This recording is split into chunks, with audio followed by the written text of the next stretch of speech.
Yo, Thought Warriors. What is up? Higher Learning is on. It is Lathan Jr. And it's me, Rachel and Lindsay. Happy New Year to all the Thought Warriors. Happy New Year's, guys. Happy New Year. What'd you do? Nothing. Was at the house. Just went to sleep. You know what? That was the vibe for most people, Yeah. at least here. Everybody, I felt like my friends were in town. I didn't want to do anything. I thought about hosting. You know, I've hosted before. Yeah. And then I just really didn't want to, but had a friend host, and that's all we did. We just played games, like running charades, taboo, brought in the new year. It's fun. My focus is different, and it has nothing to do with the new year. It has more to do with the just crippling midlife crisis that I'm having right now. And so I don't want any pomp and circumstance. I just want to focus, execute, get shit done, and live honestly and authentically. Like, That sounds beautiful. Yeah. I do want you to have some fun though. They'll be okay, fun. Okay. But they'll be fun. But here's the deal though. All right. I've been having fun. I've been neglecting the fact that I suffer from crippling ADHD and allowing my focus to be all around and not really doing the things that I need to do to be the person who I want to be. Do you take something for ADHD? I took Vyvanse for a while and I can't do Heart the Vyvanse palpitations. anymore. But there are other things that I need to do to address the fact that I have trouble focusing and I have trouble not focusing on. I have trouble not focusing and I have trouble focusing at the same time. I think it's great, whether it's because of the new year or not, whatever it is. I think it's great that you are taking control of that and focusing on that and making that a priority. I'm actually getting tested for ADHD. For ADHD? I hide mine very well. How But do you hide it? but anybody, if you know me in my personal life, because like even when I sit here, people are like, wow, Rachel's focused and listening. But if you watch, I'm fidgeting. I fidget. I'm a fidgeter. I fidget with the mic. I can't stop. My hands are in my hair. Yeah. I'm playing with my jewelry. My feet are tapping. I'm moving around. And when I said to my mom, I think I do, she's like, yeah, that makes a lot of sense. Like my parents tested my hearing when I was young. Because they was like, you're not listening. I'm listening. I don't pay That girl don't attention. listen. She's so forgetful. So I want, because I've always had a lot of structure in my life when I worked in corporate America as a lawyer, when I worked multiple jobs, when I was doing extra, when I was doing this. So I never really had to focus on it. Now I have a lot more time and I realize I can start something. I can't finish anything. I can't finish anything. And if I do, I'm getting no sleep waiting till the last minute to the 13th hour, whatever it may be. So Problem with executive function.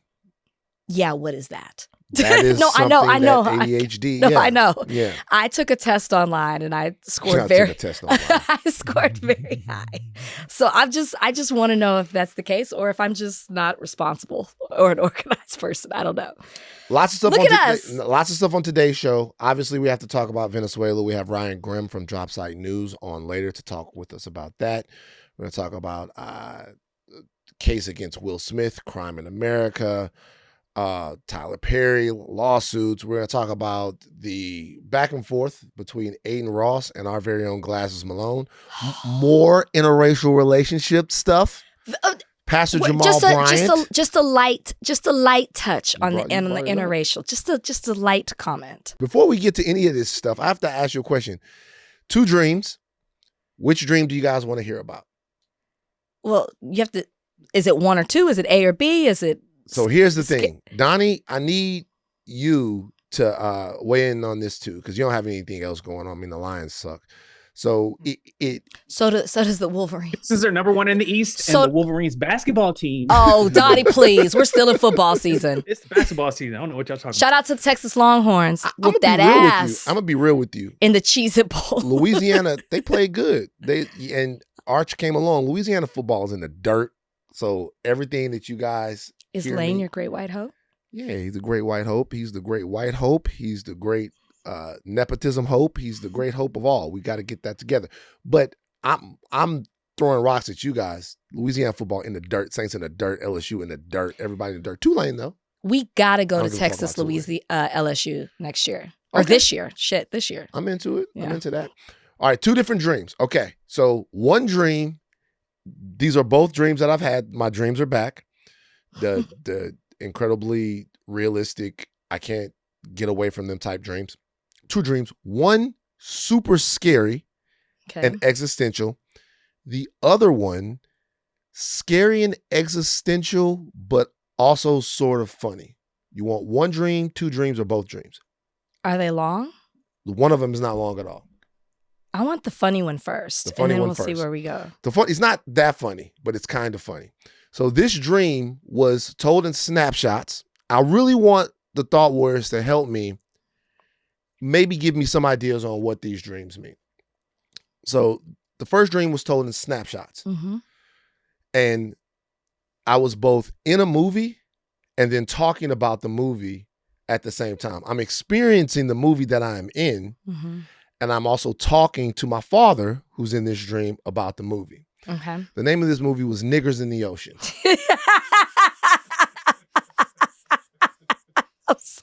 That's got to be the funny one. This has got to be the funny one. The name of this movie was Niggers in the Ocean. Niggers. Yeah, well, I got the hard R. And it pops in. You guys know how like the old school movies would pop in, and before they had all of this special text that they could put on, graphics and stuff, the movie would pop in and it would be like Niggers in the Ocean, quotations. Yeah. And it would be like in Technicolor. Yeah. So that's happening. Okay. And I'm both in Niggers in the Ocean, which is the movie, mm-hmm. and telling my dad about Niggers in the Ocean at the same time. Okay. So I'm in the movie and we're in the ocean and we're having hijinks. And while I'm in the movie, I feel good about it. Mm-hmm. I feel good about my co-stars. We having fun. There's all kinds of stuff happening. It seems like we're taking this movie very seriously. Okay. But at the same time, when I flash away, I'm talking to my father. And I'm talking to my father about the fact that I'm in Niggers in the Ocean. Okay. And I'm saying I don't want to do Niggers in the Ocean 2. I'm done with it. I don't want to come back. No sequel. No sequel. I don't want to do it. They want me to do the sequel. I don't want to come back and do the sequel. So it was obviously a hit. My father, who is dressed up in all types of fancy clothes and jewelry and stuff like that, he's going, you can't do that. Can't do that. How much they going to pay you for Niggers in the Ocean 2? And I said, probably about $10 million. He's like, you got to do it. You got to do it. And he's giving me all of these different explanations. He goes, first of all, y'all call yourselves that anyway. You go to the ocean. I've seen you put pictures up of you in the ocean. You have been a nigger in the ocean before. What's the difference in being a nigger in the ocean to entertain everyone? And I'm like, I don't know. I just kind of don't feel good about it. I kind of don't feel good about the movie. He's like, you got to do it. And the entire time that he is talking, I'm looking at him.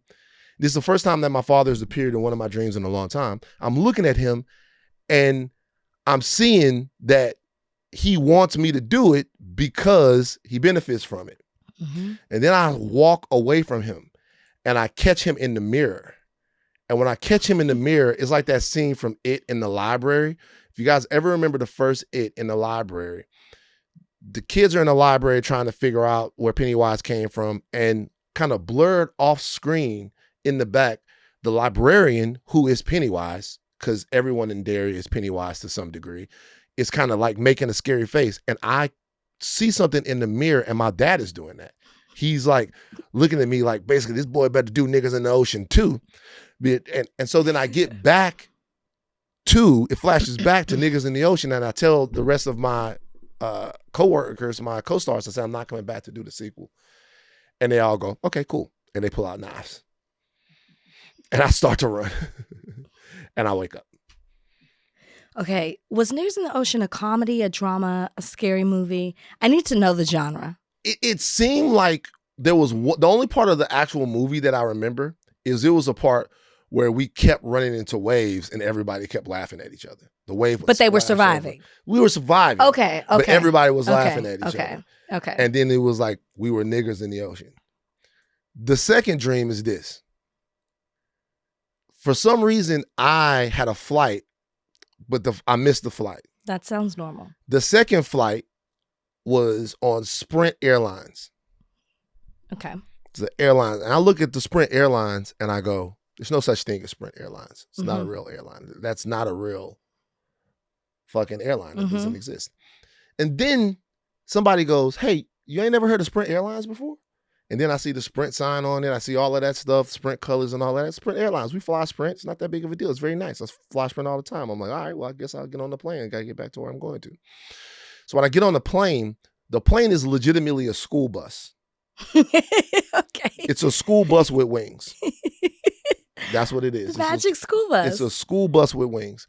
And people are like putting their stuff under the seat in the school bus like you used to do. They're like doing the little thing where you pull the side of the little tabs and like roll the windows up. And I'm looking around at the school bus and I'm saying to myself, this will not fly. This is not going to fly. This can't fly. This won't fly. And I'm like, fuck it. All right. I'm like, fuck it. Okay, we're on the school bus. I'm like, fuck it. I'm looking around. I know that this won't fly. It's not going to work. Okay.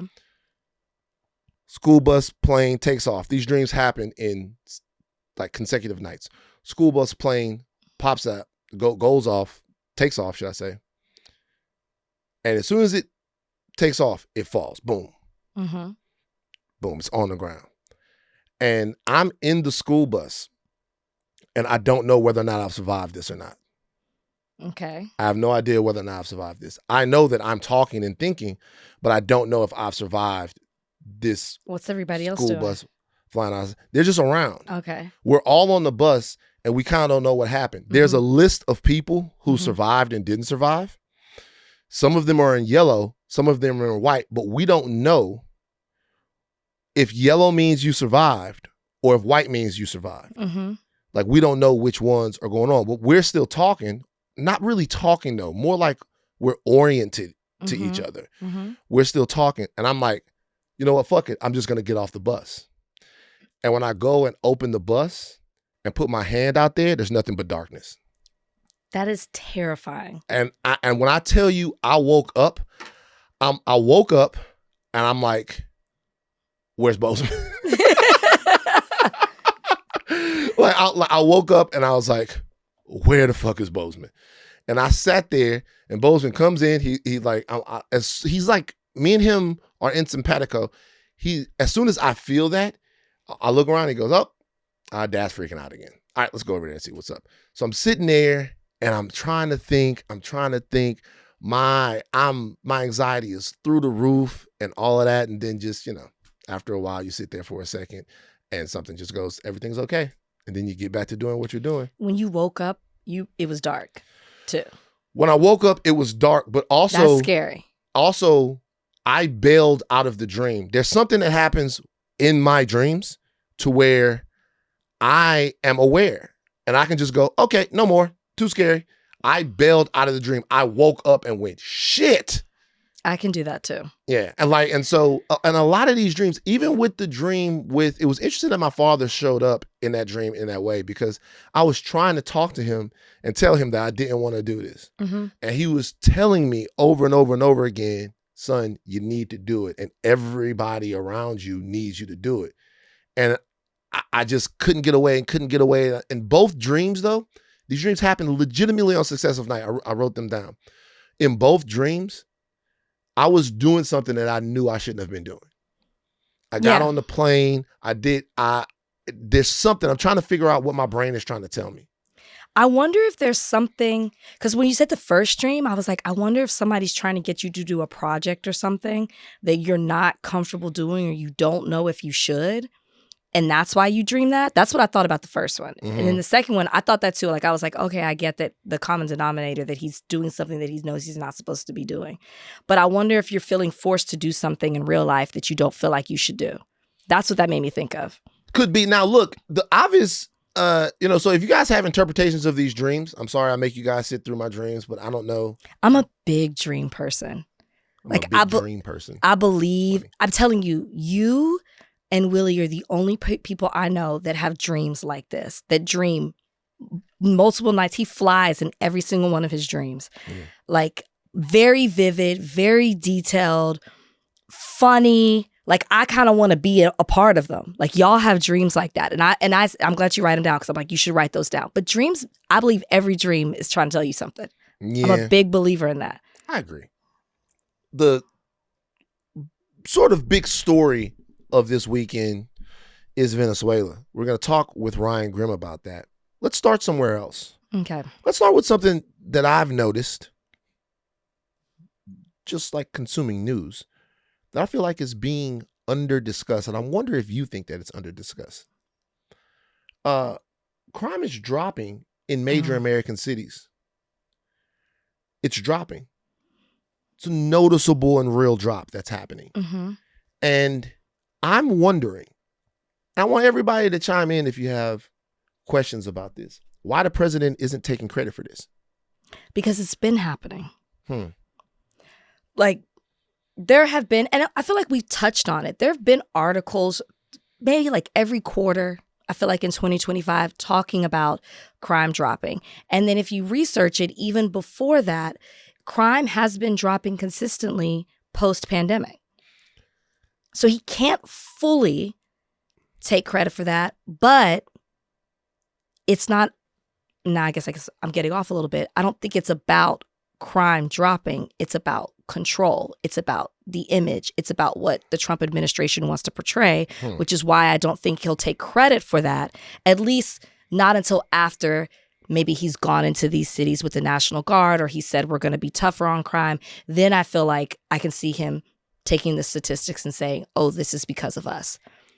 So that's where I agree with you. The prior point is an interesting point, but at the same time, it's not one that's really consistent with how the Trump administration really moves. There are a couple of things that they are taking credit for now that actually started under the Biden administration. So they're taking credit right now for a drop in overdose deaths. That started under the Biden administration. Even the slowing of migrants coming to the southern border. Migrants coming to the southern border had precipitously, I'll fuck that word up, had dropped very noticeably throughout the last part of the Biden administration. Now, it has almost slowed to, it hasn't almost slowed to a crawl. It's slowed to a crawl under the Trump administration because of a change in policy. But there are a couple of different things that they would take credit for that had already started. Because really, any American president taking credit for crime dropping, it's kind of silly. It's not a federal issue that can easily be managed from Washington. Sure. So when they do that, it's almost always disingenuous. However, they almost always do it. And right now you're looking at a 31% drop in crime in DC, a 30% drop in crime in Chicago, 21% in New York, 20% in San Francisco, 16% is homicide rates, but these are also violent crime rates in other ways, 16% in New Orleans. And that doesn't even count Baltimore, which is, there's miracles happening in Baltimore right now with the way they're addressing crime. And Detroit, Donnie, this jumped into my brain because I was having a conversation with a friend of mine about Detroit, and they were telling me how the crime is reducing itself, or not reducing itself, the reductions in crime that have happened in Detroit. And I'm like, really? If Trump is looking at all of the things that have happened under his administration, most of them are murky except for this. Most of them are murky. The economy is incredibly murky. Foreign policy, murky. Like all of the things that have been touted, right? This is not. These are concrete numbers that normally in the past, a president would have manipulated the narrative around to say that our tough on crime stuff is working. I mean, Trump has billed himself as the law and order president. And so, for what I was saying before, I think that I think soon it will come, but I think he also still wants to have the fear-mongering exist within this country of it's violent. It's because of the Democrats. It's because things are so liberal. I am going to save you. I'm going to be your savior. I think it's too soon for him to point to these statistics and say everything is okay. I think he'll wait a little bit and then point towards that. Because I think that things will continue, or at least I hope, continue to decrease. Because if you look, they have been, specifically with homicides, it's been decreasing since 2021 consistently. But the greatest decrease has been in 2025. But for Trump to keep a hold on the public, or at least his base, he has to make people feel like they are in danger, that things are terrible. And the only person who can fix it and save it is him and his administration.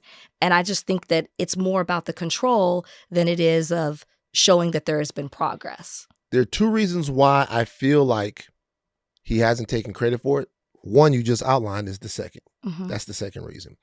The power grab that comes along with the illusion of social decay is very important to the Trump administration, because the administration knows that Americans will trade freedom for safety. So knowing that and having the mascot of, or the example of the broken Democrat city is very important. Now, in cities where you can send the National Guard in, you can say, hey, we're the reason that this happens.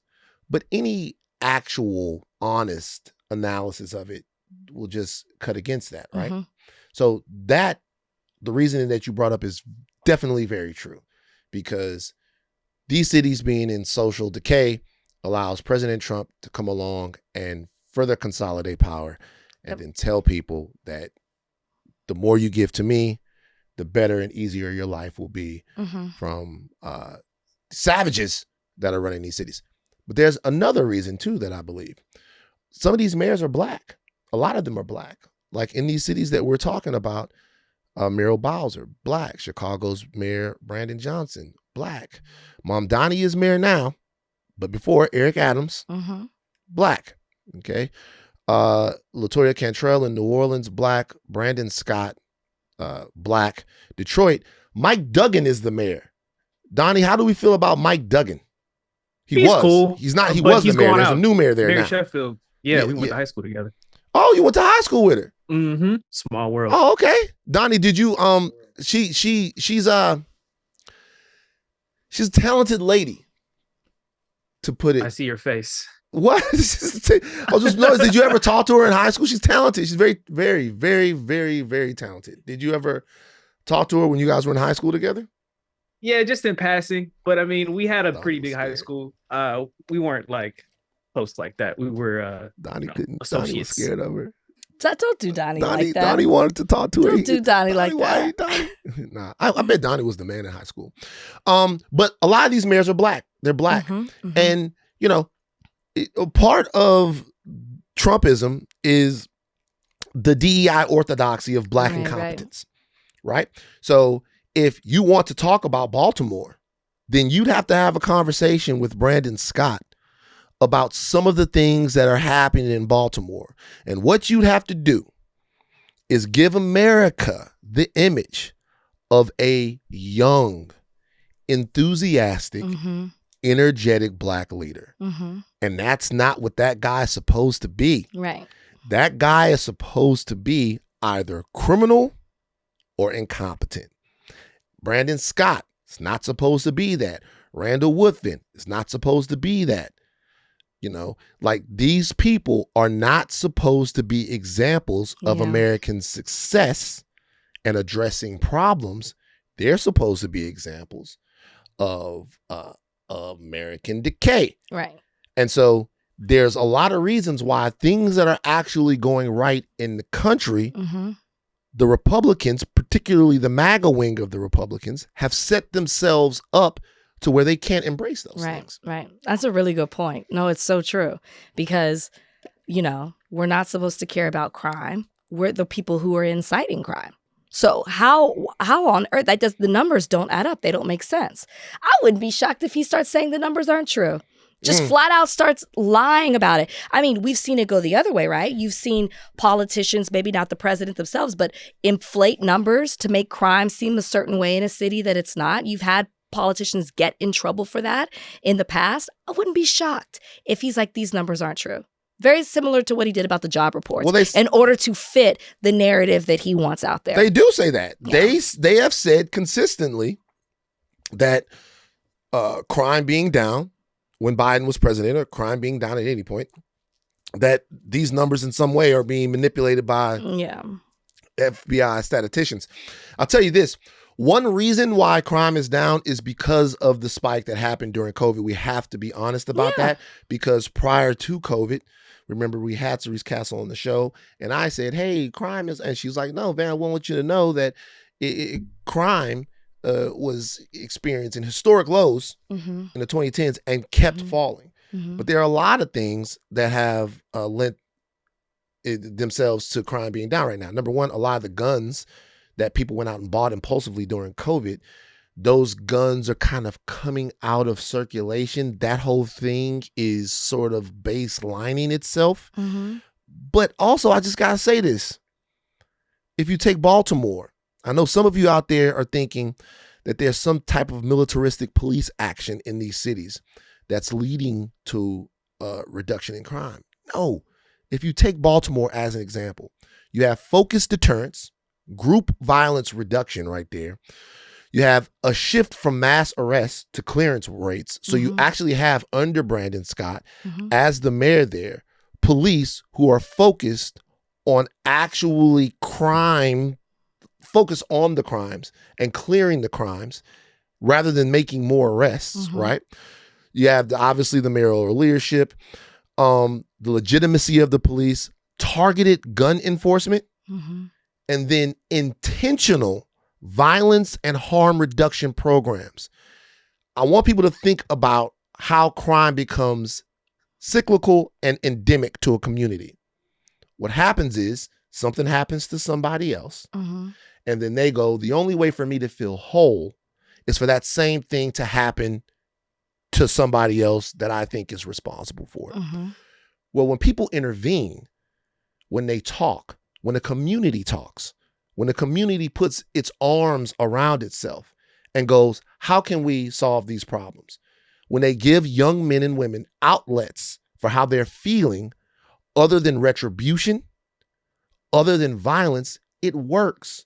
One reason why crime is going down in these places is because people care about crime going down in these places. Right.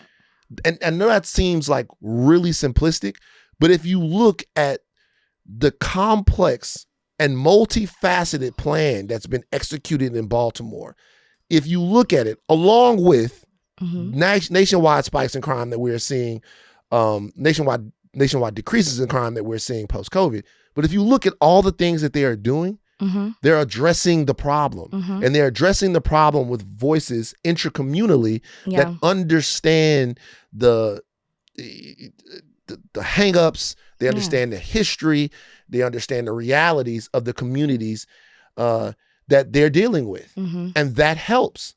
But these people are young, these people are Black, they are engaged, and they care. And I don't give a fuck whether or not it's on MSNBC or CNN or whatever. It's working. It's working. And that is such a threat to me, to the offensive, odious, just despicable narrative of the far right that Black people don't care about themselves. Well, yeah. I mean, and some of you niggas believe it too. I'm so sick of you fucking niggas. So like, I'm when I tell you I'm sick of y'all, if you call my phone, the next nigga that call my phone with the respectability politics, I'm gonna call you a nigger in the ocean and hang the fuck up. I swear to God, I'm so sick of you niggas, man. Do that many people call you? Hey, people but like on that. Still yourself, man. It's not time for a rant. I'm sick of y'all. You self-hating sludge of the earth. Look in the fucking mirror if you believe that about yourself and your people. I can't deal with it anymore. Well, Van, let's have a conversation where we admit that some of the things that this person is saying is right. If they're saying it to you, they're saying it to people who aren't Black. They're saying that's the most dangerous thing of it all. You know they're in non-Black circles talking that same stuff. And we're going to talk about letting people into Black circles in a second. Look, here's the deal. You know what? I emoted. I'm sorry. I shouldn't have emoted. That's not right. I'll have the conversation. No, I actually, you know why I want you to say that? Conversation with you. The reason I want you to say that is because I think it needs to be talked about more, No emoji. that we are having to fight against people within our own community. And if it's Black men that are calling you, I think it's calling you and talking about this, I think it's even more important to to address Black men about the issue. Black men. Because if I do it, I'm assuming that, right? Is it not? There's been women as well. Okay, Black people. I'm sorry. I could have sworn you said men.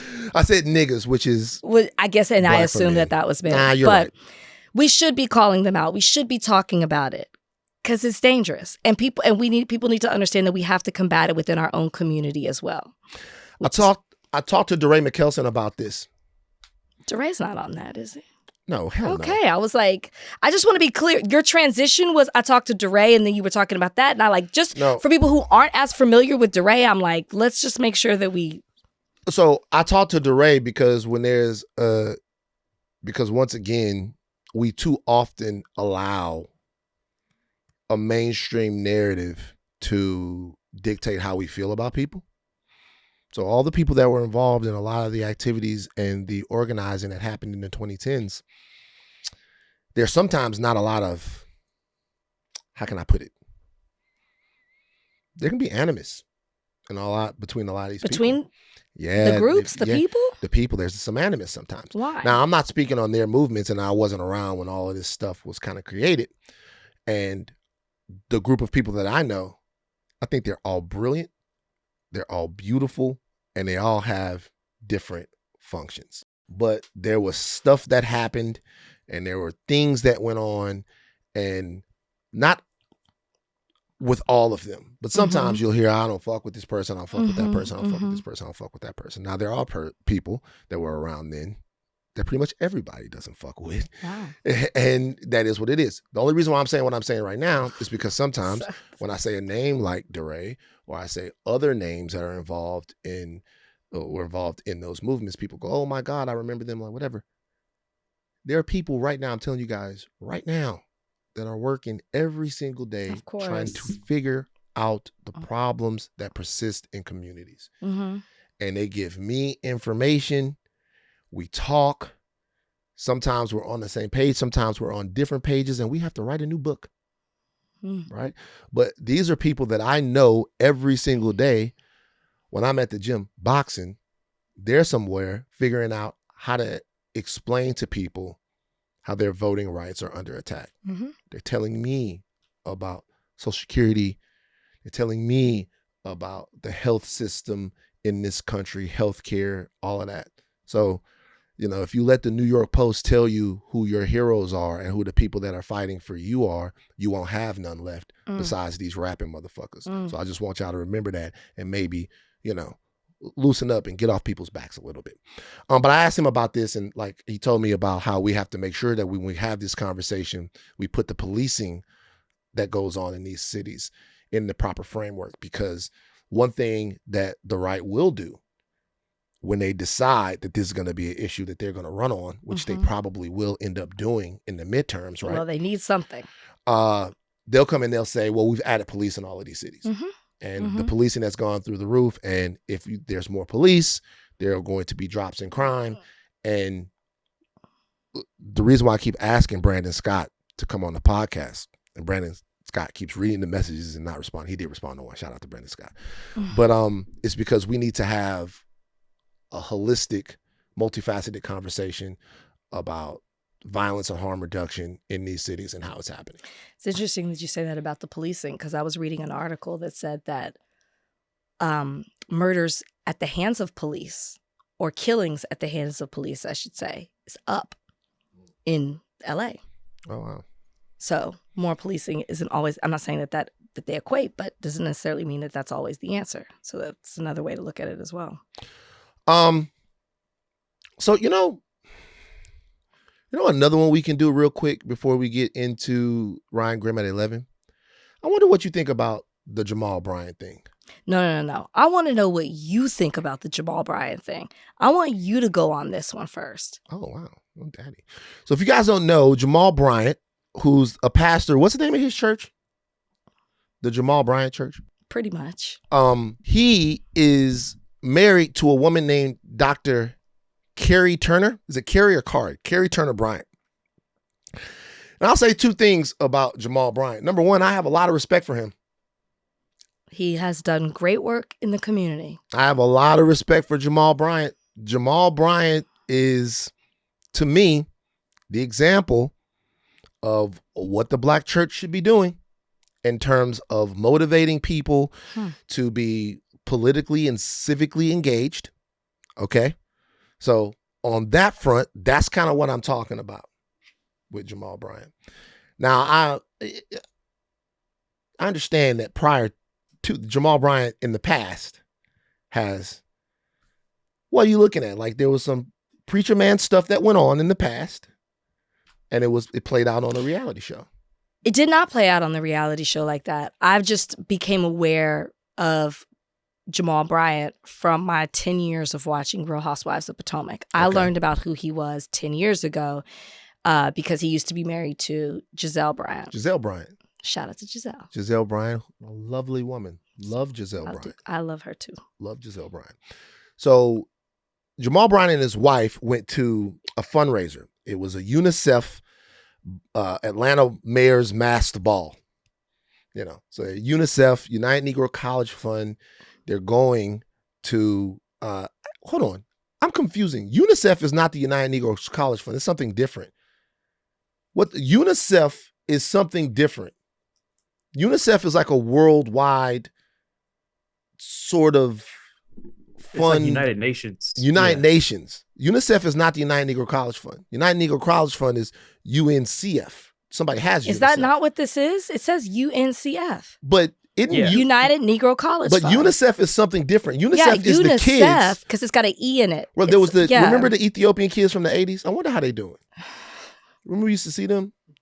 My daddy would be like, God damn, man. We got to do something about that. All right. UNICEF, yes. Is about to come on. Okay, so that's how it used to be. My daddy would, this was my daddy's activism. My daddy would see the kid on the thing. He'd be like, damn, that's tough. All right, what time are y'all trying to get out of here? Get up. You've been sitting in the same place for 7 hours. Get up. Get up. United Nations International Children's Emergency Fund. That's UNICEF. Is UNICEF. Right. This and that was the UNCF. Ethiopian kids from the 80s. But it's funny because even when you said UNICEF, I in my mind thought United Negro College Fund. Gotcha. But that's what this fundraiser was for. Okay. So they went to this ball, and I'll just be honest with you. Shout out to Jamal Bryant. His wife is an absolute killer. Yes. She's a killer. She's an absolute. That's a Pastor Bryant. You got a 100% grade A killer on your hands. He knows that. That's a beautiful woman. He knows that. And he wants everybody else to know that as well. Right. So she wore a flesh-colored gown with black lace, and people were pissed. And Jamal Bryant responded to the people being pissed. And here's the audio. I needed to deal with it head on because the other day the internet went crazy about a dress my wife had on. Now, they didn't say anything about the $4 million that was raised for the United Negro College Fund. They never mentioned that she prayed until heaven came down. They never said anything about this was the largest fundraiser for for HBCUs in the country. But insecure, jealous, petty, small-minded, people got in their feelings and set up a false barometer of holiness based off of a dress. Now you got to help some people because some people have embraced the full knowledge of ignorance without any assistance for understanding. The dress was not see-through. The dress was flesh color. But because you ain't never been nowhere and ain't never been exposed to nothing. Get him, Jamal. Get him, Jamal. Get him. Get him. I'm with all of this. I'm with all of this. I'm with it. Make sure we show the dress, too. Show the dress. I needed to set the record straight.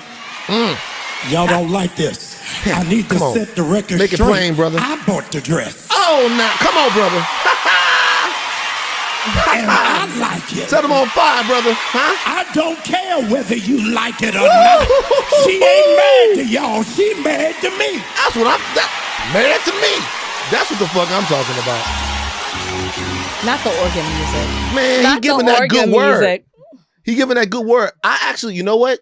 This entire thing, it made me think of an answer to a problem. And what is that? What's the problem? The black church brings in between 10 and 15 billion dollars a year. It's crazy. 10 and 15 billion dollars a year. I've been trying to figure out how we can make church folk care about the tremendous social and community problems that black people have, right? Because it seems like their priorities a lot of times are misaligned. $15 billion to the church. And then homeless people walking around the church, they don't seem to care. I figured something out. We're going to put homeless people in sexy dresses.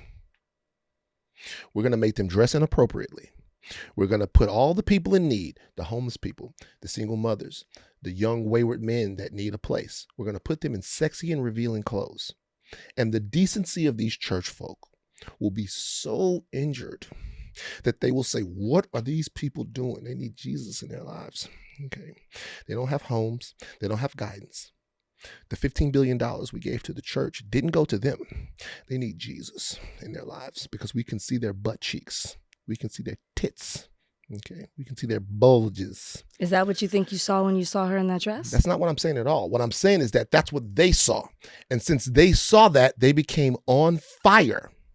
And I need them to be on fire about wealth inequality. I need them to be on fire about education. I need them to be on fire about sort of parsing through the history of this country and explaining Black achievement and prioritizing the humanity of Black people. I want them to be on fire about healthcare. I want them to be on fire about all the things that the church should be providing. Things that you should be able to go to the church for. We did the thing here when your church in Dallas wouldn't answer. That was not my church. That is give the school I went to, and I know that woman who answered that phone. Baby formula to people. And I'm not saying that this was a bunch of Black churches that were being called. That was a white church. It was a white church that you attended. No, I did not. I go to Concord Church, who is very involved with helping the community. So what I'm saying is, all of the uproar that I see over this, which Pastor Jamal Bryant, who also led the Target boycott, has been involved in all of these things. I'm not talking about him. All of the uproar I see about stuff like this, the $15 billion tax-free that the Black church is generating from a community that experiences incredible wealth and income disparity in this country. Under-resourced, under-invested in, but they give $15 billion to the church tax-free. I want to see them care about us as much as they care about decency. So what I'm going to do is I'm going to call up Fashion Nova and I'm going to get as many flesh-colored shorts Don't support dresses fast fashion. And all of that stuff, put the people in need in them, and I'm going to watch the church rally to the cause. All right. We'll never know this, but I would love to know how many, because he's responding to backlash on the internet, not necessarily churchgoers. So I would love to know, which again, we'll never know, of how many of those people actually are involved in church or just people who have something to say on the internet, right? You don't know that. I have no problems with this dress. This woman looked beautiful. The dress looked great on her. And I think that there is a stereotype that people have when it comes to a first lady of how she's supposed to conduct herself. And I think that if there were people, church people, they probably said that she was wearing something that allowed people to lust over her, which you talked about, breast and ass and whatever, because it did accentuate all those things. So I can understand somebody saying something towards that, even though I don't think that was a big deal. It wasn't see-through. It wasn't that. It was accentuating her shape, but not in a way that I felt was inappropriate or distracting, in my opinion. My problem is Jamal Bryant. And I did not think that needed to be addressed at a podium, in the pulpit, to the church and the congregation. Because again, to my point, I don't know how many churchgoers specifically to his church, had a problem with it. It was the internet, because you went to a public event, you posted it publicly, and you opened yourself up to public criticism. To take time away from church activities or a sermon to address haters, to me, is centering yourself in all of this, which is the issues that Jamal Bryant does fantastic work in the community. But to me, there is also another side of Jamal Bryant, and him in the pulpit very much so highlighted that side of it.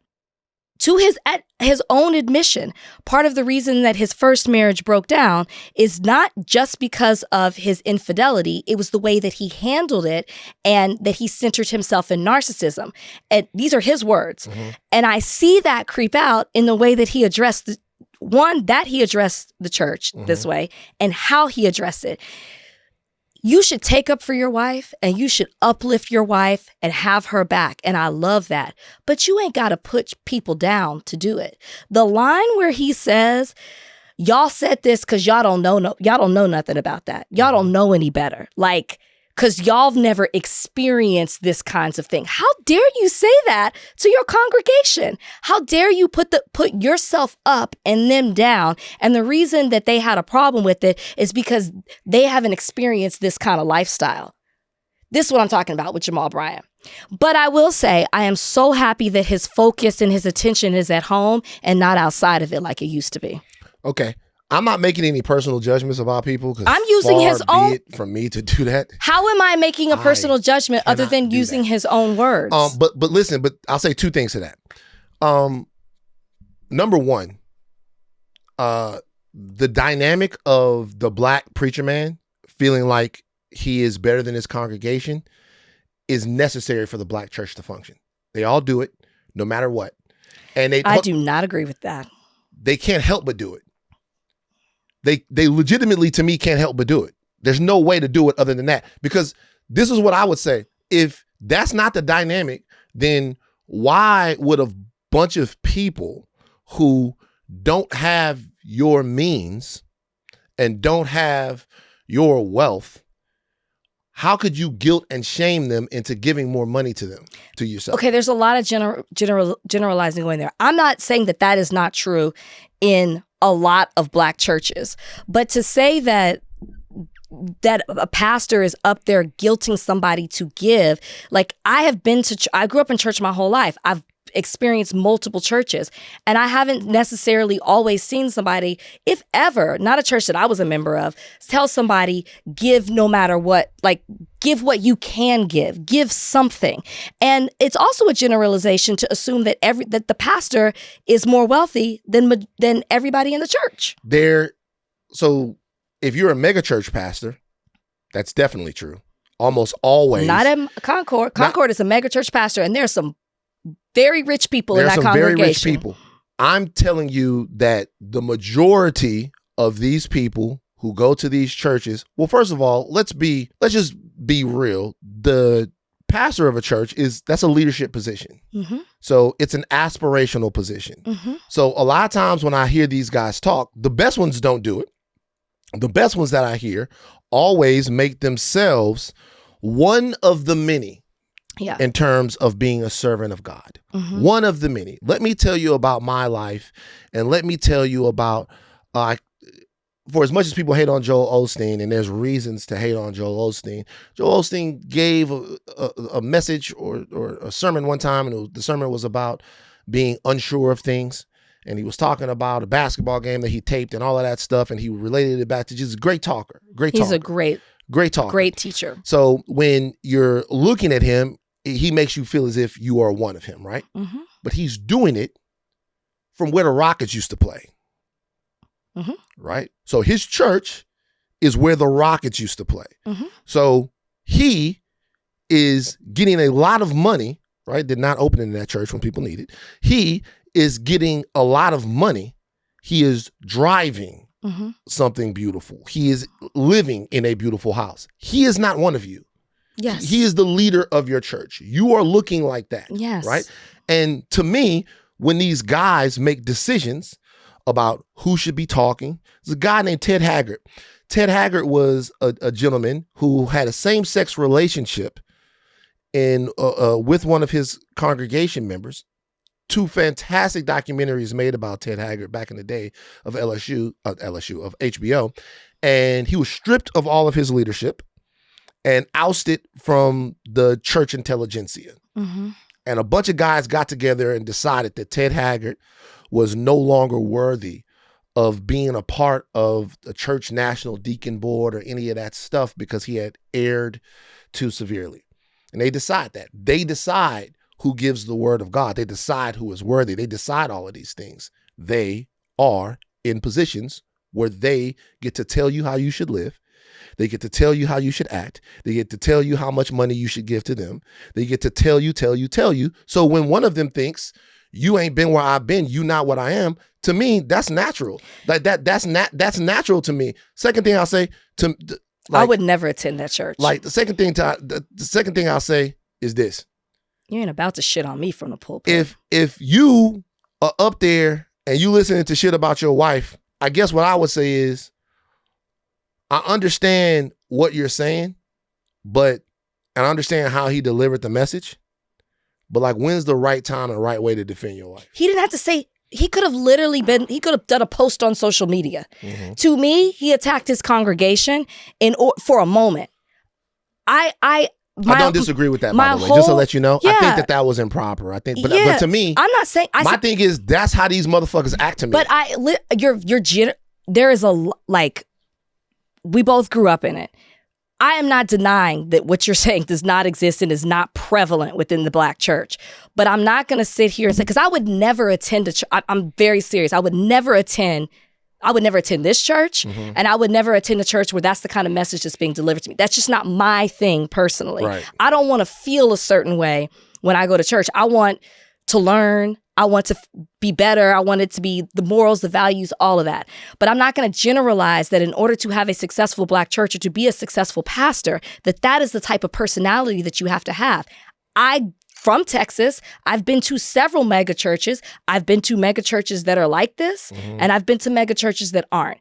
So I guess I'm saying I'm not going to tell you that what you're saying is false, because it is true. It is just not in every Black church, which is what you said. So I have to say that. Well, in order to be a successful pastor of a mega church, I do not believe that you have to embody this personality. So this is what I'm saying. Like, let me clarify, because the one thing that bothers me about this conversation sometimes is our inability to be critical of things that we absolutely know. So I'm literally being critical. I'm talking about your criticism, as I'm understanding it, is of Jamal Bryant.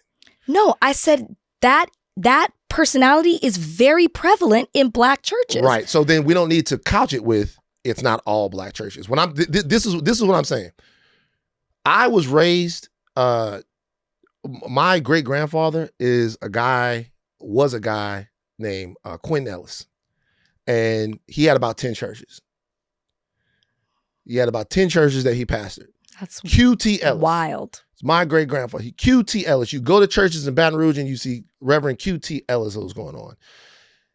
The legacy of what I am and who I am and how I view the church comes from 2 things. Number one, churches that I've been to, both mega churches like Swaggart's Church in Baton Rouge, smaller churches like Reverend Ellis's churches and other places that I go, and what I've seen as Christianity as an industry.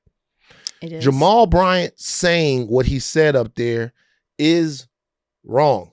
It's wrong to get up there and shine on the people that are fucking with your church. It's wrong. But that is a function of celebrity.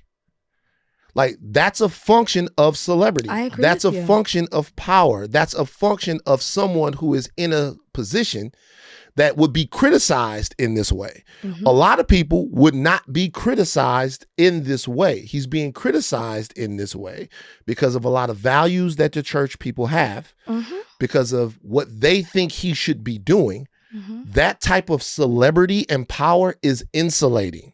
Mm-hmm. And when people in those types of positions, don't matter if they're basketball players, if they're actors, if they're politicians, when they are criticized in that way, they respond in a way that is often singular and based upon the assault to their cult of personality, right? I have a problem, to me personally, with the salvation of an entire community being placed in famous people. I agree. And to me, oftentimes what I see in the differing versions of this Black church structure that exists, particularly post-civil rights, because post-civil rights, you see a commodification of the church that's very distinct with the rise of the religious right in the 80s. And guys like Jim Bakker and Jimmy Swaggart and whoever you want to put out there, right? All of these people, the mega church starts to become a thing. And these become economic and cultural engines that deify people. And 100%. that to me is corrupting. And 100%. it has taken more of a toll on us because we continue over and over and over and over again to fund this stuff, to give money to this stuff without critically asking, what are we getting for this? I just want to make a distinction. It is the industry as a whole and not just particular to the Black church, because there's an argument that can be, I think I completely agree with you. Celebrity with the church is a problem. Not just Black people. A lot of times Christians deify the person who's leading the church. And a lot of times people become intoxicated who are leading it. Churches, not Black churches, become intoxicated by the power, which is why you can name pastors who are Black, white, everybody else who have had issues because they have been deified by their congregants. They've been intoxicated by the power of it all, and they've succumbed to it. It's not just particular to the Black church, and I can even more so make that argument because of what's happening with Christian nationalists. Look at the way that they are and the way that they glorify their pastors, and their pastors blindly support Trump and all of that, and none of it even relates to Christian values, and they're just doing it because they have deified these figures that lead their church. It's just a problem in general with Christianity in the industry, not just particular to Black churches. I don't care though. Like this I know, but I just want like, I just don't want to shit on just Black churches because it really is it's a religious thing. I'm not shitting on just Black churches. What I'm talking about is a problem that's specific to a people that need more. Like, I get what you're saying. I've named a bunch of white pastors in talking about this. Man, Jim Bakker was fucking Jessica Hahn. Jessica Hahn, if y'all don't know who that was like a Playboy model type chick. Like, Jim Bakker got to the point of celebrity where he was like, you know what I need? A bad one, right? A baddie. Yeah, celebrity shouldn't be. And so in what the I'm church. saying is, the reason why I make this about the Black church is because whenever I'm criticizing something that has to do with Black people, I consider the actuality of the condition of the people as that relates to your calling and your burden to help them. Like, that is what I'm talking about. I'm not trying to say that there's something specifically corrupting that infects Black church leaders. What I'm saying is that there's a specific need that exists with Black people who are going to church. That is true. They need a litany of things and services and education, and for whatever reason, there's still an institution out there that they believe in to the tune of $15 billion a year. And if I'm gonna have this conversation about hip hop, and if I'm gonna have this conversation about politics, God damn it, these preacher men not getting off the goddamn thing. Black. My whole reason, I agree with you. I agree with you wholeheartedly. My whole reason in even pushing back was the very first comment that you made, which I feel like at the end, you just made a distinction. I'm not going to say in order to have a successful Black church, you got to be that. I just don't agree with this. No. What I'm saying is, and you broke it understand down. what I'm saying. What I'm saying is, if in fact you are standing on a stage and being worshiped, that is what you get when that happens. That is what you get. when that happens, if you are standing on a stage and you are being worshiped, particularly if, whatever, man, I don't know Jamal Bryant, I don't know TD Jakes, I don't know any of these guys. I know that a lot of them, I don't look at, last thing I'll say on this, these aren't, people are just people to me. I agree. So, like, to me, when I look at the athlete, the guy who been jumping over shit since he was 6, and people go, how could the fucking athlete, how could this guy think that he is the end all be all of human creation by the time he's 23, 24 years old, has no understanding of personal responsibility? How could that happen? I look at him and I go, how could it not? What we need to reorient is how much value we put into somebody who can jump high. 100%. And so what I'm saying is, these people are human beings that are responding to stimulus. And so what we need to do is stop making them into little demigods. And all that dumbass shit. Not demigods.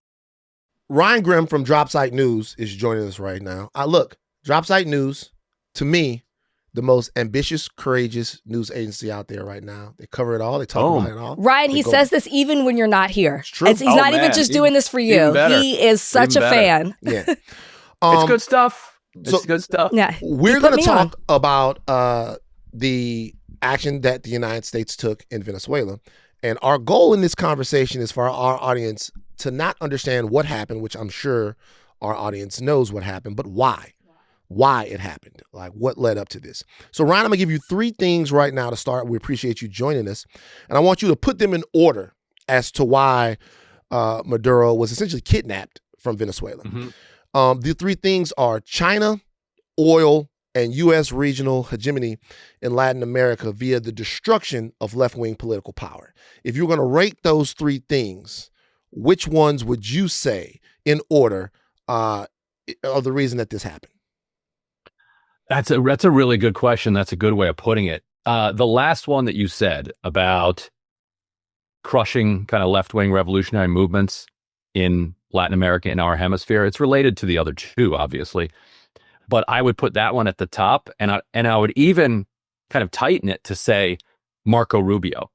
You know, if you even had, let's say, Mike Pompeo was originally going to be Secretary of State, and he got bounced out of there because some of the America Firsters were like, this guy's too much of a warmonger. He's a neocon. You know, we need to have America First isolationist types, you know, setting our foreign policy. And so Pompeo got ousted. So even if you had a standard warmonger like Pompeo, we might not have seen what we saw. It took all of the things that you mentioned, plus Marco Rubio's, you know, lifelong fever dream of rolling back the Cuban Revolution. And he sees Venezuela as the path to finally overthrowing the Cuban government. But he's not alone. Like, he represents this South Florida, you know, Cuban, Venezuelan, right-wing Latin American diaspora whose primary objective in life is to roll back these revolutionary governments, you know, Cuba first, Venezuela second. But they see accurately Venezuela as helping to prop up Cuba by giving them access to oil. So if Rubio doesn't want that and doesn't just drive it, it's sort of like Netanyahu is an interesting comparison. Like, his vision has been expansionist in the region, and he has been in power, you know, for 2+ decades, and he's been monomaniacally and solely focused on that, while everyone else is focused on a million different things. Rubio was boxed out of Ukraine. He was boxed out of Gaza. He just focused on his sandbox here at home. This was the thing he wanted, and he got it. So that's where I would put number 1. All the rest were kind of arguments that I think he just marshaled in support of this move. But yeah, you're totally right. China is kind of involved in this in several layers. First of all, by becoming this kind of rival superpower to us, it has led us to back off of being this global hegemon. And so a strategic retreat means we're going to then focus on, instead of beating people up all over the world, we're going to beat them up just right here. You even had Jesse Waters say, South America is America first. Yeah. America's right in the name. Like, yeah. so, I saw that. all right. Guess we're just going to roll with that. So China kind of pushes us to strategically retreat to this area, but also China has warm relations with Venezuela. China also has good relations with Cuba, with Nicaragua. They had good relations with the Honduran government that Trump was able to kind of beat in this last election just recently. So there's a real contest for positioning in Latin America too. So I think all of those things are real, but without that kind of added variable of Marco Rubio being the Secretary of State, it probably doesn't end up happening. A lot of people, just generally looking at it and seeing that, like they had said, we're not necessarily just talking about the what happened. They'll say, oh, this is about oil, which you just described. It is, but it's also bigger than that. And a term that's being thrown out that I don't think a lot of people know the history of or understanding, and it relates to kind of the takeover of the Western Hemisphere or asserting dominance in the Western Hemisphere, is the Monroe Doctrine. If you could talk a little bit about that, what is that? What powers would that allow Trump, and why is he throwing that term out there and wants to revive it? Monroe Doctrine is funny because it's had this really complicated history where it was originally met. So President James Monroe, he announced it in this State of the Union address. It's this really tight little doctrine. In between it is he starts the Monroe Doctrine, then he talks about a whole bunch of post offices and some other weird stuff, and then later he finishes the Monroe Doctrine. Nobody even noticed it at the time. It wasn't until later that people stitched it together and were like, oh, this is America's new doctrine.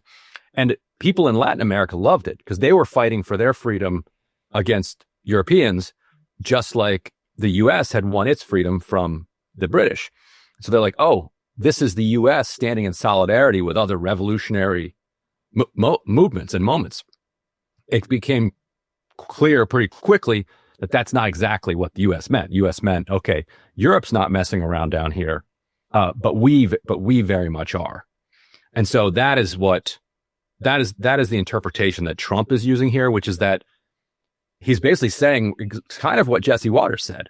It's called America, whether it's Central America, North America, or South America, it's ours, and we call the shots.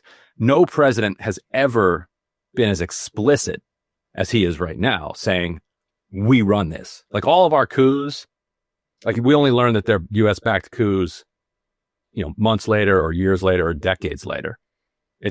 This is kind of unique for him to be saying, oh yeah, who runs this thing? Marco Rubio right here, me. And I told the oil companies that we're doing this. So it's the most kind of explicit interpretation of that Monroe Doctrine. The doctrine, which essentially states that the Western Hemisphere, the European powers, should not encroach upon the Western Hemisphere, and all he's adding, and we'll do it, right? Yeah. And they will do it. Like the Monroe Doctrine, the Carter, everybody got a doctrine about how the U.S. is going to use their power to affect U.S. interests. Okay, so here we have Maduro has been removed. He is now awaiting trial in New York.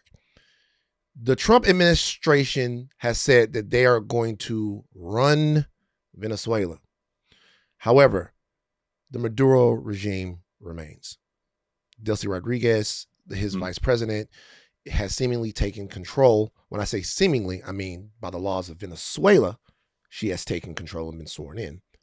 However, it seems as if Donald Trump and his people are dead set on running Venezuela. And there's kind of been conflicting information about how much she's going to be involved. At first, Trump said when he was talking that we called her and she seemed very amicable to us taking over and running things the way we seem fit. Then she came out and said, we are not a colony under in any way, shape, or form. We're not a colony and we will not be colonized by the United States. Then Trump threatens her and she seems to back off that just recently and say, we want to work together in order to facilitate U.S. involvement in Venezuela. Who is running Venezuela right now? If the Maduro regime remains, is this actually even regime change? Right. So, like, what's happening right now? The opposition party is nowhere to be found. Mm-hmm. And so, like, who is in control of Venezuela right now? It is interesting because it's not really regime change, is it? It's president change. It's like taking Trump and leaving J.D. Vance and the entire cabinet. Like, you would say that Trump is gone, home. But the regime is still there.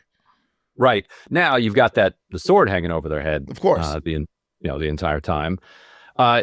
Trump, in his comments on Air Force One yesterday, made it kind of the clearest that he's made yet, which they asked him, are you going to let the exiles come back? Are you going to like force, new elections? Are you going to do, democracy reform? And his answer was, nah, not really. Like, what we care about is the oil. First, we're going to do the oil. We're going to start making money. And then after we've made money, then maybe we'll talk about that other stuff. So what he's very clearly saying is he doesn't care what happens inside Venezuela.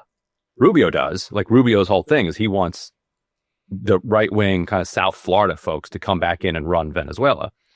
But what Trump is saying is he doesn't really care as long as American oil companies are able to get the oil, and you're not dancing in Trump's face. Apparently that really bothered him. Bothered him real bad. Then he doesn't really care what happens inside Venezuela. And then Rubio will come in and be like, oh, and also make sure they do not give a drop of that oil to Cuba. And then I think that bridges like the Trump and the Rubio camp there. So yeah, it's like, who's running Venezuela? It's Rodriguez and the regime there are running Venezuela, but the oil is the only thing that Trump cares about. Now that's a huge wild card. Like, because of the sanctions and because of some genuine mismanagement on the part of the Venezuelan government, but largely I would say driven by the sanctions, which make it impossible to get investment, to get the parts you need. The oil industry is completely decrepit and destroyed there. And the oil there is very thick and heavy, so requires a whole lot more investment than you need in, say, Saudi Arabia, where you just like stick a straw in the sand and you're rich. But you know who has that investment? You know who has those refineries? Gulf Coast U.S. oil companies that can refine that heavy crude, right, and make that into the type of oil that can be traded. It seems it would require substantial upfront investment. So it's how much do you trust that Trump is going to be consistent here, and that this is going to be a stable business environment? Because this is weird. Like, this is not like oil companies love having the implicit power of the government behind them. But this straight up, like, we're going in with an armada and bringing the Exxon guys right behind us. Like, this is different. This is not exactly. They're used to doing things in a little more subtle way. You come in, you bribe some people, you fuel an insurgency here and there to create some instability. But this straight up, boom, no, we're taking it. Like, the boardrooms aren't used to voting on that. So we'll see. But from the Venezuelan perspective, I think there are a lot of people who are like, if this gets these sanctions lifted, okay, then let's see if that's possible. Because if the oil companies are going to come in, you have to lift the sanctions. Yeah, like you can't move the oil. Yeah, right. Yeah. I want to talk about Congress and all of this, because there's conversations of, they didn't inform Congress. Rubio said they didn't have time to do it, otherwise it wouldn't have happened. They called the oil companies. They called the oil. Yeah, exactly. So, like, what do you see as next, or are people talking about that? Like, what is Congress going to do? What actions will they take? Will they stop this in any way? Are they going to allow this to move further? Like, what? And I guess also, can you discuss like the presidential powers within this? I know they've thrown out there the AUMF and like whether his executive powers allows him to do this outside of the legislative branch. Could you discuss some of that? I mean, it's all crazy because he just did it and he completely broke the law. So like talking about any of the laws or the rules makes you almost feel like a chump, but let's do it anyway. Like the AUMF, that was repealed in the last defense bill, like a month or two ago. Like, it's not even on the books anymore. And it applies to Al-Qaeda. Like, there's no, and that's why they keep renaming all of these groups in Africa or throughout the Middle East, Al-Qaeda in X. Right. You ever wonder, like, how's Al Qaeda get to Nigeria? It's because they're trying to use the legal rationale to go after a terror group that has nothing to do with Al Qaeda. So they name them Al Qaeda, and then all of a sudden it's legal. Al Qaeda in Venezuela, never heard of that. Like they didn't even try to do that. So even if it hadn't been repealed, this would not have qualified under that AUMF. They did go to Congress fairly recently, or not. They didn't go to Congress. Congress went to them and put what are called war powers resolutions, on the floor. Hegseth and Rubio came to the Congress and were able to stop them from passing by straight up lying to their faces. They said, you don't need to pass this war powers resolution because we have, one, no plans to go to war in Venezuela. We're not going to attack them. And two, we don't even believe it would be legal if we did so. So we are not even trying to tell you that we have a legal argument. So you don't need to tell us that doing so would be illegal. We all agree on this. And they were able to get Congress to back down on that.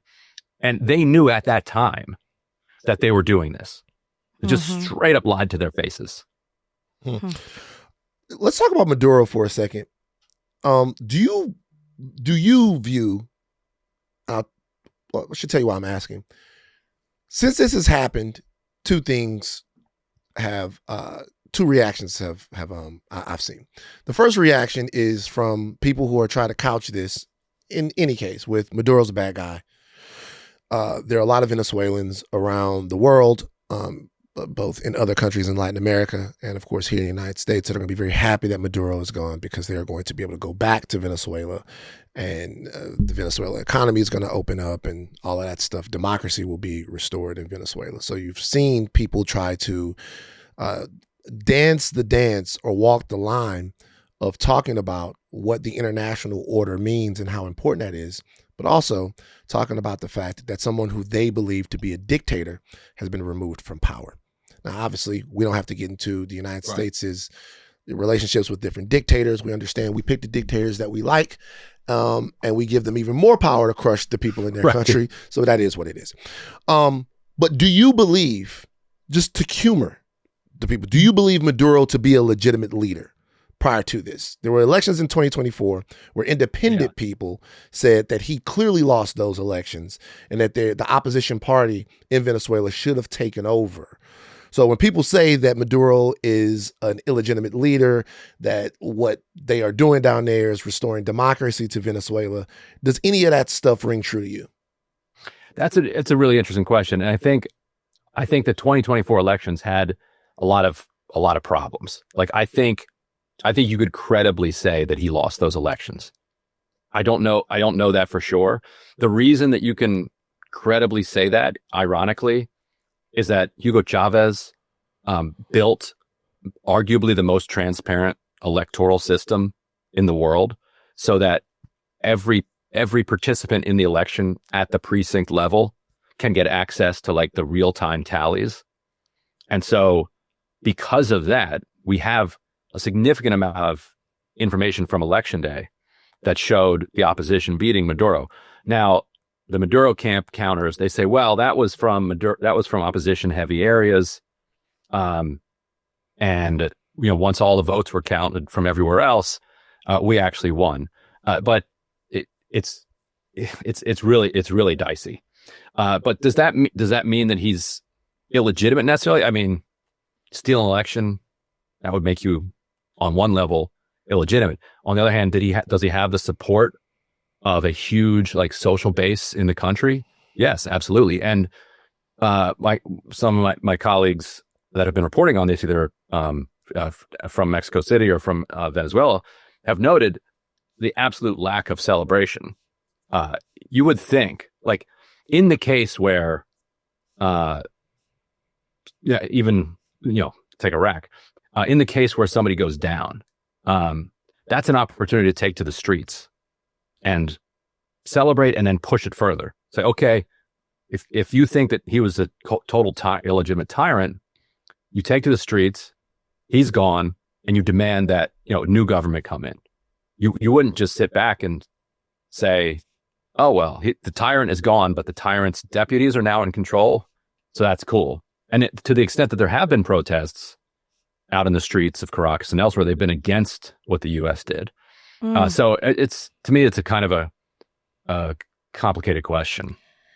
I was going to ask you about that because a lot of what is shown is interesting on social media, and there have been AI photos that have been circulating, that have been put out there that are from the past, or AI photos and photos from the past that aren't reflecting. Or from Miami. Right, right. That aren't reflecting actually what's going on. So I was going to ask you, are the people in Venezuela celebrating, or should they be celebrating? Because you have a lot of what I'm seeing on social media, Venezuelans in America who are celebrating and saying this is the time to be rejoicing, but you're saying that they're actually not doing that. That's not what's happening right now in Venezuela. Right, no, not at all. Yeah, and the Venezuelans in Miami are a very particular kind of Venezuelans. Like these are, heavily European, wealthy Venezuelans who object to the socialist, any socialist being in power. In 2002, for instance, and again in 2017, when there were coup attempts, people poured out into the streets into the hundreds of thousands and kind of either beat back a coup or forced actually Chavez's return. And I guess that was 2002. He was captured in a CIA-backed coup for like 2 days. And there were so many people in the streets, they overthrew the coup government and installed Chavez back in power. So it's fair to say you have not seen that. On the other hand, the government is still in control and hasn't called for any of that. There's no organized rallying. There was some spontaneous hundreds, maybe a few thousand people showed up at the main Maya Flores Square down there, protesting against what the U.S. had done. But you haven't had hundreds of thousands come into the streets. But at the same time, even the opposition has not been out in the streets, celebrating this, because I think they understand that no matter how much you don't like Maduro, as a Venezuelan, it's an insult to your dignity and to your integrity to have the U.S. come in literally in the middle of the night and do that to his wife. My colleague, Ariba Fatima's covering the arraignment right now and said his wife has bruises all over her face. And the defense is asking for x-rays and medical attention. So if you're the opposition, you don't want to be out there kind of celebrating that, even if you might be secretly happy about it. Or they're not. What we can say objectively, across Venezuela, there have not been celebrations. It's been kind of interesting to see so many kind of quote unquote independent media accounts circulating exactly what you're talking about. These AI footages of grandmothers celebrating, or images from Caracas from 10 years ago. Or Miami. They love posting Miami. Just be look what's happening in Venezuela. It's no, that's Miami. Opposition leader Maria Corina Machado has really been sort of abandoned by the Trump administration. She won the Nobel Peace Prize. They got what they needed from her. Dedicated to Trump. There's some talk that Trump might have actually been offended by the fact that she won and doesn't want to empower her, because you think that if her opposition party won in 2024 and you were trying to establish legitimacy in Venezuela, then you would get rid of the entire regime. You'd run several ops to get rid of the entire regime. Then you'd put her in power, because that's the democratically elected group. I mean, it wasn't her exactly. She wasn't allowed to run, but you put her group in power, and then that would be a way to set Venezuela right. But they're not even trying to do that, because I don't think they like her very much. She must be feeling really weird right now. So what is the international impact here? The Chinese and the Russians kind of depend a little bit on Venezuelan oil, what oil there is producing. Venezuela has the largest oil reserves, but they don't produce a shit ton of oil right now. They don't produce a shit ton of oil. The oil reserves are the largest, but it's still valuable to both China and Russia. I don't know if I said Mexico, China and Russia. What happens with those relationships now? Are we getting into sort of a multipolar international Cold War? Well, Russia will assert itself where it is. China will assert itself throughout the Caribbean and other places with the Belt and Road Initiative. And then in Latin America, the United States will then grab up all of those countries. Are we looking at a Cold War situation because of this? Yeah, I think it's more of that. And I think I don't think that Venezuela was that strategically important, or is that strategically important to China or Russia? Like you said, the exports are minimal at this point because of the sanctions and the collapse of the industry there. The Chinese and Russians both have good relations, but that's almost more to like cause problems for us. You know, they like to annoy us, just like the same way that we love to lift up the Uyghurs or the Tibetans or anybody to just who's going to cause problems, you know, for the Chinese or the Ukrainians or anybody else who's going to cause problems for the Russians. Like that's what people do to each other. I think strategically, they're actually pleased to see something like this. Interesting. Because what are we going to do? Well, first of all, Putin is like, oh, so yeah, you don't like your neighbor, you can just kind of take their stuff. It's like, yeah, I agree with that. What are we going to do when China is like, oh yeah, and Taiwan, we're one country, like it's ours. What China can go in and say the guy's, the president of Taiwan is a drug trafficker. What are we going to say? Like we've lost we were already basically losing the military ability to stop China from doing it. Now, with what moral force would we go to the UN or to anybody else? Like the argument, the thing holding China back, so I understand it from something like that, isn't necessarily the military confrontation. It's that if they were isolated, by the rest of the globe, that's damaging to a country that relies so heavily on exports. How is the world going to, justify condemning China for doing the thing that the U.S. has now just said is, oh, this is what we do in our backyards. So I actually think China and Russia are, they wouldn't say it out loud, but I think they're glad to see this development because this is how they see kind of local, how local affairs should work. Mm-hmm. What is, we see Trump saying, I think the term he used was sick. He said Cuba's sick, Colombia's sick. He's talking about sick with leftism. And right. And he's talking about, possibly doing something there. What's the likelihood of him moving into these neighboring countries, as he's calling them, sick and talking about what they have going on there and his displeasure with that? I mean, so he called Petro, the Colombian president, sick, and they have an upcoming election, so maybe he could just try to weigh in on that one. Petro is saying, "Come and get me." Maybe he will go and get him. Just gin up some indictment and try to send in special forces again and get that guy. On Cuba, what's interesting is that the American policy over the last many decades has actually created the conditions that make it more stable than it would be otherwise. In two ways. One, they have normalized suffering. So Rubio's like, oh, we're going to cut off the oil. It's like the sanctions that Biden and Trump put on over the last 10 years already cut Venezuelan exports to Cuba by about 75%. Most people in Cuba are used to having no electricity all day long. Wow. Some people in Cuba have a couple hours of electricity. So Rubio thinks he's going to give them another kick and take that last 2 hours away. And that's going to overthrow the government. How is that going to work? Why aren't they doing it already? And secondly, he has created so much misery on that island that something like a third of the population has left over the last 5 years. People can look up the exact statistic, but it's absolutely enormous. And the vast majority of the people who have left are late teens to 30s. Those are the kinds of people that have the energy and the enthusiasm to go out into the streets and do street battles with police to try to launch an uprising. You look at crowds in Cuba now, everyone's old or very young.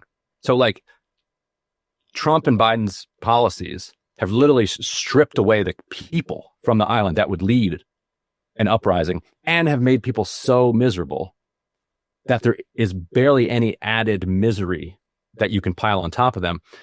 And there really is there's no opposition party. There's no opposition movement. So what would it even look like for the government to fall? What takes its place and who takes their place? So I think they're just going to keep starving people and driving them into deeper and deeper misery. But I don't think they're actually going to get the result that they think is coming any minute now. We're gonna get you out of here. I'm gonna ask you one question about something completely unrelated. How real is the political instability in Iran from the protests that are happening there? It seems serious. Like, now, how real, as in the sense of like how much of it is fomented by outside forces like the U.S. and Israel? When you think about countries that nationalized their oil and then right away were set upon by Western forces to destabilize them, but in the case of Iran, they revolted and were able to overthrow Mohammad Reza Shah or whatever. But what I'm saying is now it seems as if because of the conditions there, that there's real political unrest that could lead to some type of weakening of the regime there. Is that true, or is that just Western propaganda? No, they have a pretty liberal kind of reformer type president right now, who is trying to do a bunch of reforms and trying to meet the protesters' demands, which are all about the economy and the price of goods, the access to goods, price of energy. So people are upset, and the government's trying to respond. The problem again that they'll have with like toppling the government is that it's not a brittle dictatorship. Like it's a very kind of sophisticated government that seeps into all kind of different facets of society. It'd be like overthrowing like the U.S. government. Like what would that mean? Like we got Congress, we got the Senate, we got the president. Like so, and you've got all these competing factions. So you could definitely see a faction ousted. They could kill the Ayatollah. They've set up contingency plans for. I was in an interview with like 10, 15 reporters and the Iranian president maybe 2 months ago or so when he came to New York for the United Nations meeting, and he said they've set up a chain of succession that's like 12 people deep at this point. So like he expects that his days are probably numbered. Which it was weird being in the room. He's a thoughtful guy, like professor type, just trying to like improve the economy in Iran. He's like, yeah, I'm probably getting killed for this. And I don't know when, and probably in my sleep. But okay, so they can do that. They can take out another rung of leaders, and they have new leaders. Like who's the, their long-term objective is to turn it into like 4 or 5 different failed states. Like they're trying to do with Syria. And maybe they can do that long term, but in the near term, the country is in for some serious probably suffering, but I don't see the government toppling. Ryan Grimm, Drop Site News. You guys go check it out. Check them out on Breaking Points. I'll be back on Breaking Points. Yes, indeed. Pretty soon. Thank you for joining us on Higher Learning, man. Thank you. Yeah. All right. See y'all later. Peace. So a couple of things there to add. I want just some homework for the thought warriors out there. Number one, become abreast on the situation in Taiwan and just like what it means economically. If in fact, I'm gonna give you guys a couple of names. Do this on your own.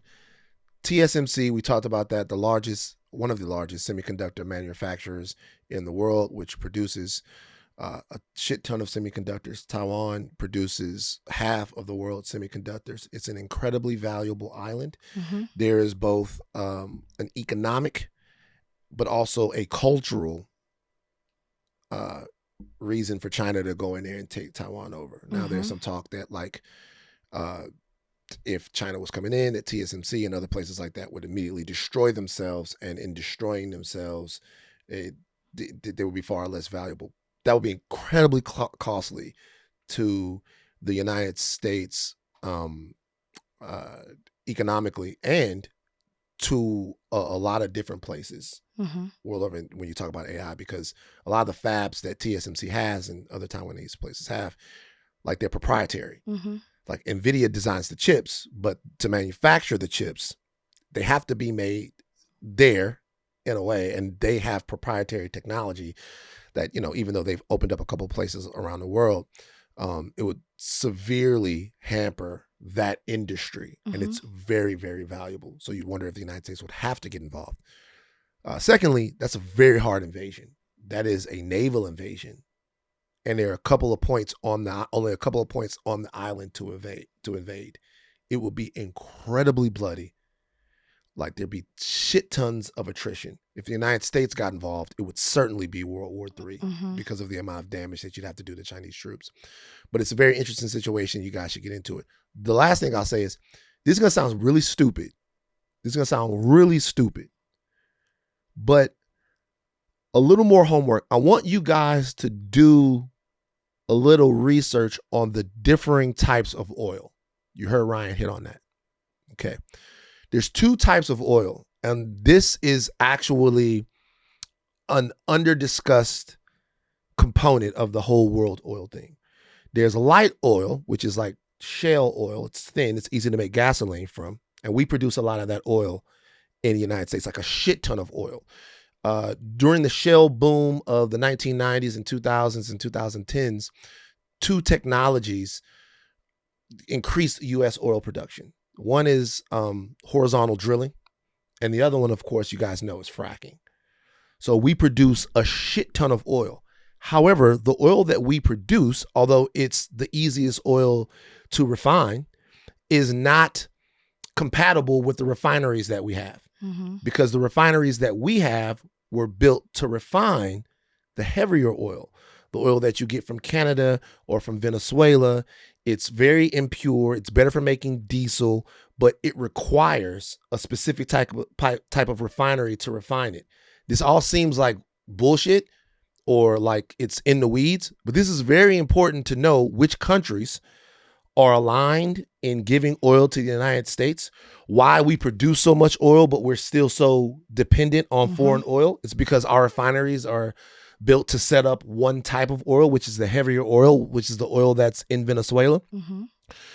Some of the oil that we get from them will be used to actually depress worldwide oil prices so that the U.S. continues to exert its dominance, because to counter what OPEC does, which OPEC's whole job is to control oil prices so that they can get the most money out of it. To control what OPEC does, we overproduce the shale, and then we did the shale, and then the Venezuela. So understanding what type of oil is actually dominating in a region is very important to know how the United States is going to move geopolitically as it relates to oil. This oil that comes from Venezuela, for them to build up their refineries to be able to handle all of this stuff. Now, their refineries are built to handle the heavier oil. That's what they have. That's going to take years. It's going to take years to build up to where Venezuela could become an oil producer.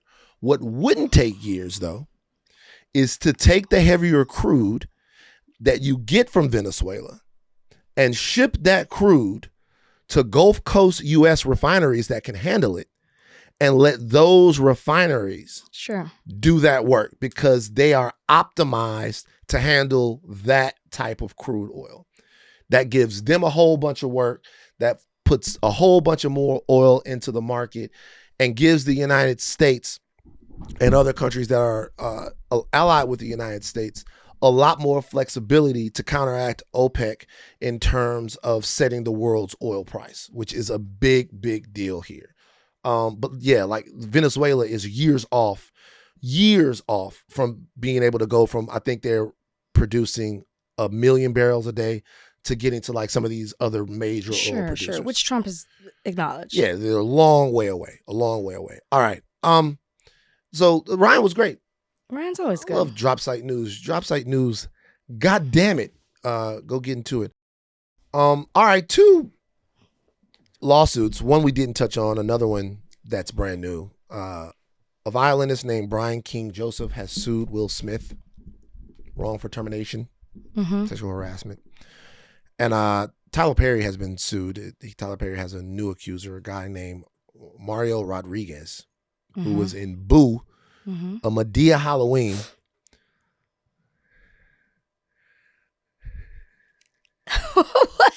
What? So this is a funny title. Okay, it's a funny title. What's not funny is that he's accused Tyler Perry of multiple instances of sexual assault across years at his Los Angeles home. We cover these lawsuits, and I'm not so sure what we can do other than to report them. Yeah, I mean, there's not a lot here. What I will say about the violinist who is suing Will Smith and his management And his company, management company, yeah. I feel like that when that came out, it was very misleading with the headlines because I think a quick glimpse at it made it look like this guy was particularly suing Will Smith for wrongful termination and sexual harassment, as if Will Smith is involved with the sexual harassment, which isn't the case. And I think that... It's not true. Which part's not true? Will Smith is involved. He is alleging Will Smith is involved. He's alleging that Will Smith is involved with the wrongful termination, not the sexual harassment. He says he says that Will Smith had been grooming him for a sexual relationship. When did you see that specifically said? I did not see that. Oh yeah, he says that Will Smith is what he says. Here it is. Let me see. He says that Will Smith has been. We can obviously take this out, but he says that Will. Hold on for a second. Why won't let me do the fucking thing? Okay. He says that Will. Joseph and Smith developed a close relationship leading up to and during the tour, the suit claims, with Will Smith telling Joseph at one point, "You and I have such a special connection that I don't have with anyone else." The suit alleges that someone, and he says Joseph believes Smith was involved in the decision to fire him, according to the suit. Joseph was deliberately being groomed and primed for further sexual exploitation. He, at least from what he is alleging that Will Smith in some kind of way was getting closer to him and closer to him and closer to him so that they could then do something. And when he rejected that, Will Smith was involved in having him fired. So that is how I took it at first. Okay. But then when I was looking at it, he talks about a particular incident that happened on a day where this suit is alleging that someone had unlawfully entered into his hotel room. They left wipes, a beer bottle, a backpack, a bottle of HIV medication, and hospital discharge paperwork with another person's name unknown to him on in there, and a note that read, "Brian, I'll be back no later than 5:30. Just us," with a heart, and it said Stone F. But doesn't say, and then upon footage, it's alleged that, not alleged, but the hotel security looked at footage. They said that nobody entered or came out of the room that Brian King was staying in. So I took this as, then it was reported to Will Smith and his management company, and they let him go. And I looked at this as, this happened while he was working for Will Smith and on tour with him. And when he reported this information, they let him go. And so he's filing for wrongful termination. Will Smith, it's his company. He automatically gets thrown into the lawsuit as well. That's how I looked at it. Interesting. I didn't see this as, but when I read the headline, that's what I thought. I didn't see this as a particular outright, I am suing, Will Smith sexually harassed me. The sexual harassment I read was this incident that he's referring to, and it happened while he was working for Will Smith's company. I think he thinks Will Smith did that. But he didn't say, but that's... Well, so he says that the sequence of events and circumstances of the hotel intrusion all point to a pattern of predatory behavior rather than an isolated incident. Does he say by Will Smith? But earlier on, he goes, to me, there's no reason for him to include the fact that Will Smith, he feels like, was getting closer and closer to him. And then this happens. He says, we talked about it.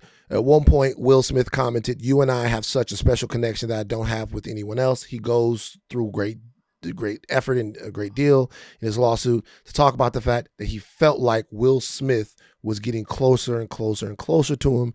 This happens, he reports it, then he's fired. It seems like what he's attempting to do is create a pattern of behavior in Will that makes it seem as if Will was grooming him for something. He wasn't with it, and then he was let go. Maybe he is, but it's not that he was doing it for the sake of Will to be the person involved. Maybe somebody else under the company. It's just unclear, and I couldn't find the actual lawsuit to read it. Interesting. But He says the violinist lawsuit further alleged that Will Smith had been grooming and priming him for further exploitation since they met in November 2024.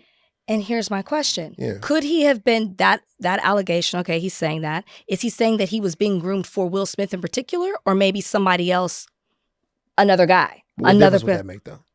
Well, then it's not, I mean, he's saying Will Smith groomed him, but not particularly for himself. It could have been for somebody else. I'm not saying it makes it better. I'm just saying it's unclear, right? Like, you could be grooming somebody to be in a relationship or in contact with another person, not necessarily for yourself. Well, I guess is the point I'm saying. I not saying that it's better. It's just. Well, no, I get what you're saying, but like whether or not Will wanted to hit or not, allegedly, whether or not that was the deal, what he's saying is that I, at some point, had enough of this, especially after this incident. I went and told people, and then Will had me fired. So he's alleging improper behavior by Will Smith. He's saying that this entire thing came to a head when there was a direct overture made. After he reported that overture, he was then fired. So he's implicating Will Smith insofar as he's saying that Will Smith was a part of the grooming that led up to all of this stuff. Yeah, it's again, we don't know that much about it.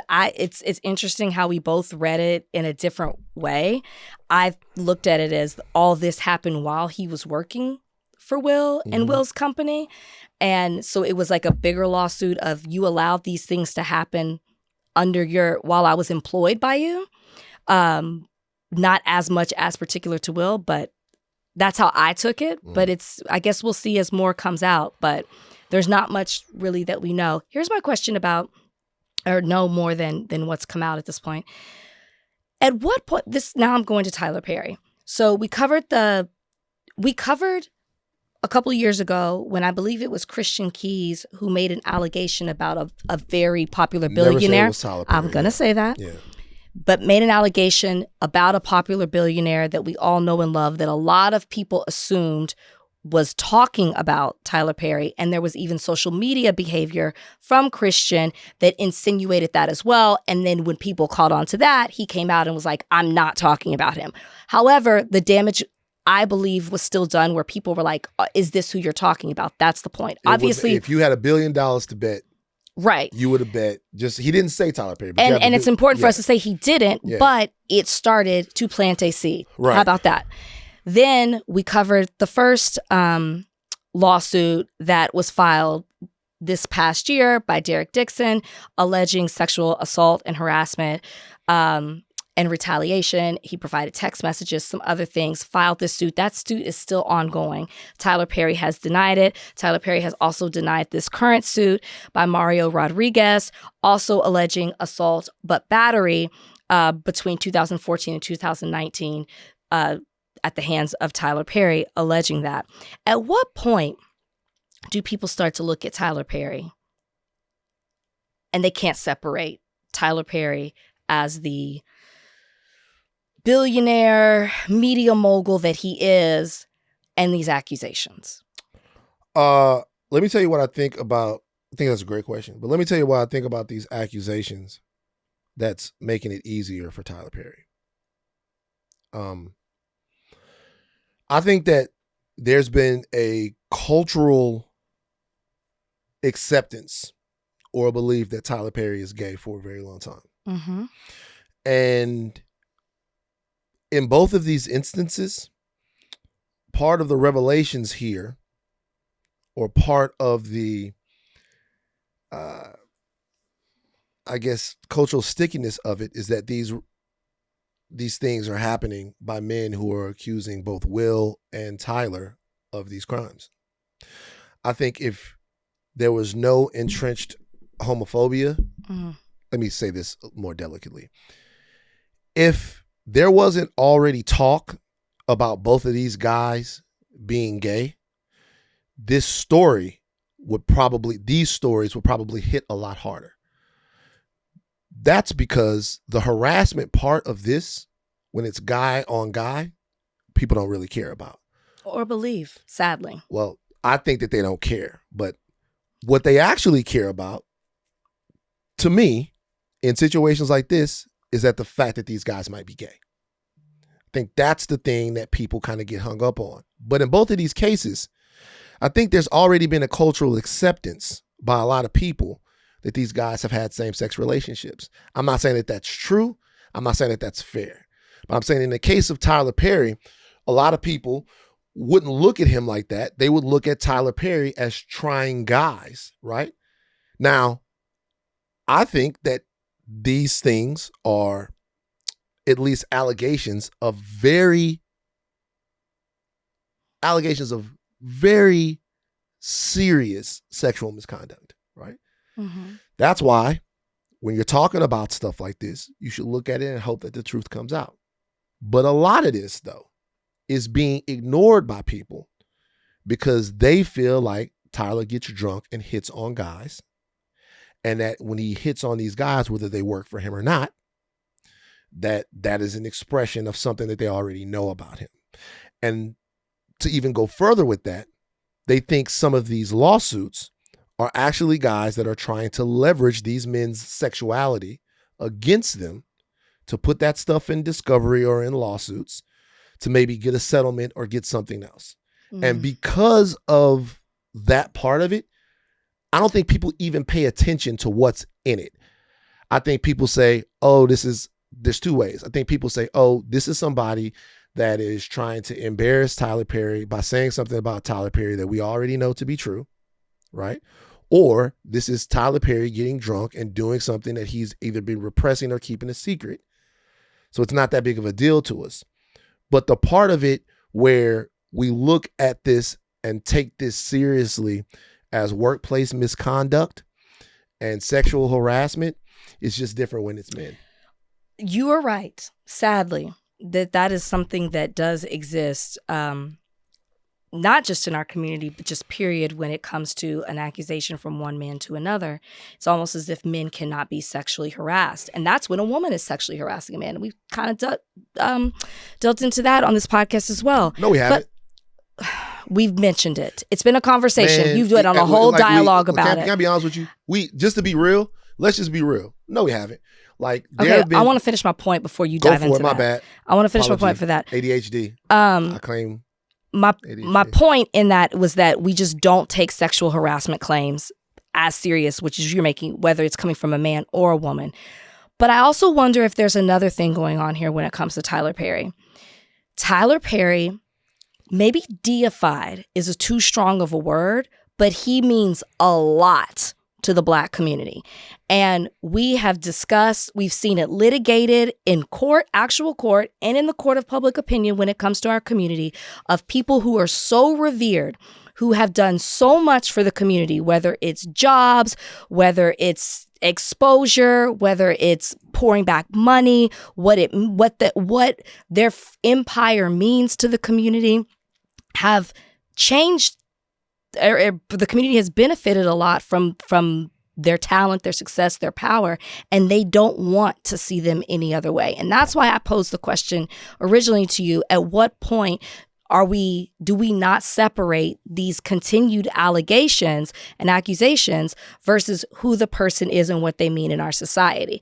Because I do think that, and again, these are all allegations, but I think it's worth discussing because there was a time where we just said, oh, those were just allegations when it came to a Russell Simmons, when it came to a Diddy, when it came to Michael Jackson, when it came, like whatever it may be, because we revere them in such a certain way. And I feel like that is somewhat of what the community is doing with Tyler Perry. Of course, I 100% agree with you.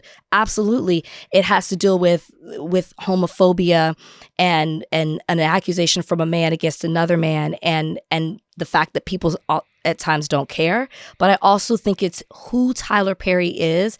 And it's not that people don't want to see that he's gay. It's that people don't want to believe that he is capable of doing this because of what he means to the community. It's so funny that I don't think niggas give a fuck about Tyler Perry like that. They do. This is what I think.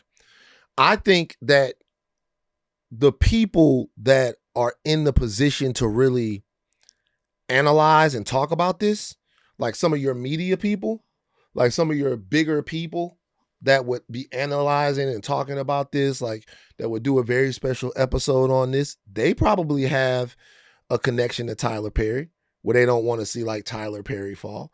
But honestly, I don't think that. I think a certain demo of black people, sure. It is a demographic I of think black a certain people for demo sure. of black people, but I don't know that there's very many people that are outside of the industry or like connected that would really care if Tyler Perry fell.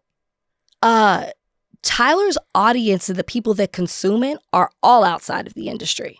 Like Tyler Perry means so much to, and I do agree it's a certain demographic, but there's a reason that when he comes out with a show or a movie, it trends #1 for weeks. Well, okay.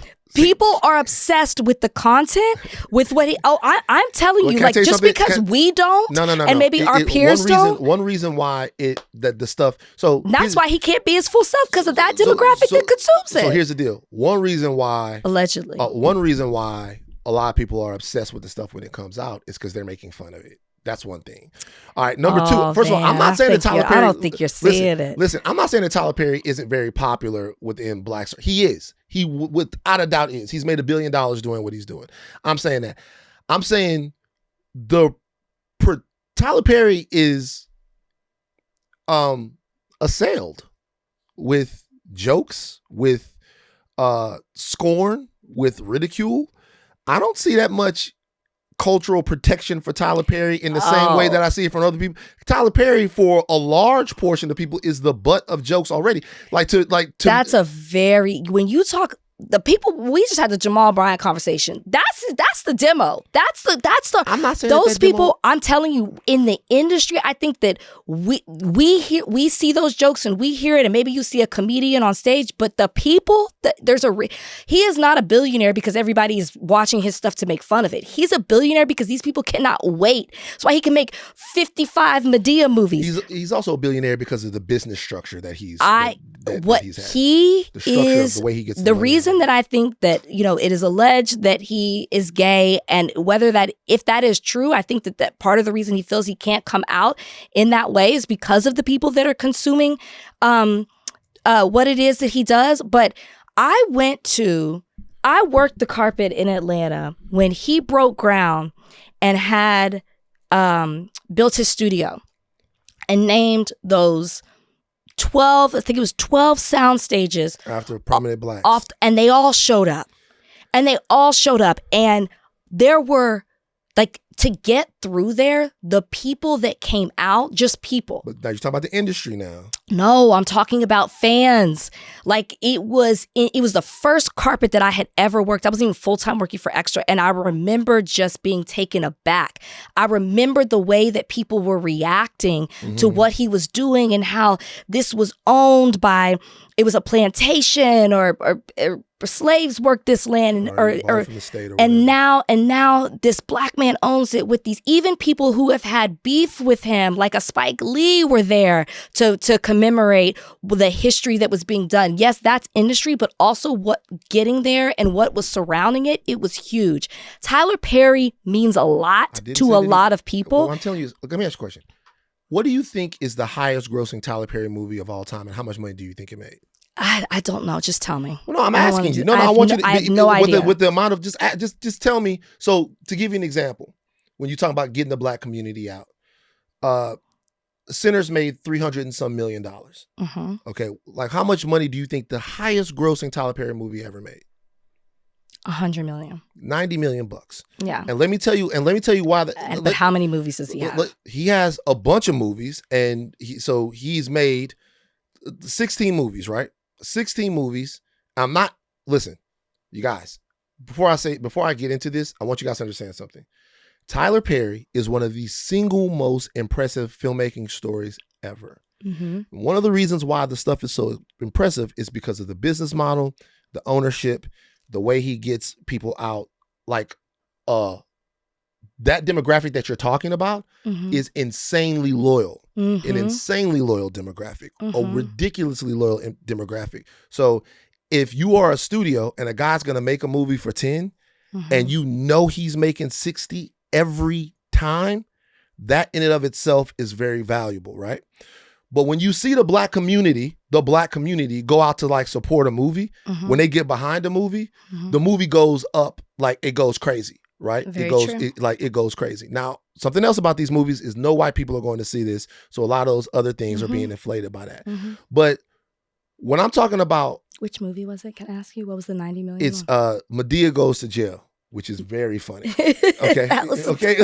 which wouldn't have been the one I picked. Which is very funny. There's a scene where Madea pulls out the gun and shoots the trailer. I laugh. That I don't give a fuck what y'all say. That bitch is funny. That movie is very funny, right? The movie also was made in 2009. So with the TV and all of the stuff, I'm not saying that Tyler Perry is not an incredibly consequential black cultural invention. I'm not saying that at all. He is. He's very consequential. But if you tell me right now that Tyler Perry is one of the people that Black America won't let fail, I just don't think that that's the case. I think that they shooting at Tyler Perry all the time. And a lot of this has to do with the fact that these allegations don't seem very surprising to people. They're also against the man. Right now, if I told you that there was a man in Hollywood that was alleged to have locked one of his workers into a limousine with him and made that worker watch him get a blowjob from somebody, you think it was terrible, right? Meg Thee Stallion is accused of having done that. She's accused of having done that to a guy, right? Is that what I didn't know Yeah, this. Meg Thee Stallion is accused of having done that. I'm not saying that she did it. I'm not saying that she's guilty of it. I'm just saying that is taken a lot differently because she's a woman and he's a man. And by the way, that makes sense. The danger flashing danger lights of sexual predators and assaulters, they just don't go off with women, and they don't go off with men when men are the victims of other men, because we have a very direct orientation with who men abuse. And that's because we live in society where men have overwhelmingly abused women. So there are a lot of things that are in these suits. One is the fact that we already think these guys are gay, number one. And two, their victims are men. So we kind of look over it. As far as protecting Tyler Perry, when I look at this stuff now, like either with Tyler or with Will, the only thing I can say about any of these types of lawsuits anymore is I just hope that the truth comes out. Yes. I just hope that the truth comes out. I don't know if people are going out of their way to protect Tyler Perry. I really don't think that they are. But I do think they don't care about this. I don't think that they're going out of their way to protect him. I just think that they don't want to see him. They don't want to believe that this person is capable of doing this. I just don't. But interesting. That's okay. Well, it's actually very interesting. This might be a two black Americas conversation right here. Like this might be because church rach, like weird disaffected van. This might be a two because I don't know nobody that give a fuck about him. About Tyler Perry? I give a fuck about him. I want to say this. See, I do. I give a fuck about what Tyler Perry has accomplished. Oh, I know a lot of people. I give a fuck about I know a lot of people like who were grassroots, like watching the plays. You know what I mean? My whole family. I know all of that, but I'm just saying that I don't know if those are the types of people that get mad over sexual assault allegations. Let me just be real with you. Like when you see the Diddy people and the people that get mad over these sexual assault allegations, this is kind of the internet at large. Just people that like, all of my septum ring sisters and all of that stuff like that. They not gonna get like animated over something that goes on with Tyler Perry. It doesn't feel like they will. Well, I'm not saying that. I'm just saying that they don't want to see him fall. Interesting. All right. We got a lot of stuff going on. Do you want to talk about Robert Griffin III? You want to talk about this? I mean, you give a fuck no more? Why talk about it now when in 4 months there'll be another social media behavior thing that he does that will give us the opportunity to talk about it. I'm sick of interracial relationship talk. I'm a little sick of it as well. Taking the year off, especially when nobody's asking about it. Just shut the fuck up. Mm-hmm.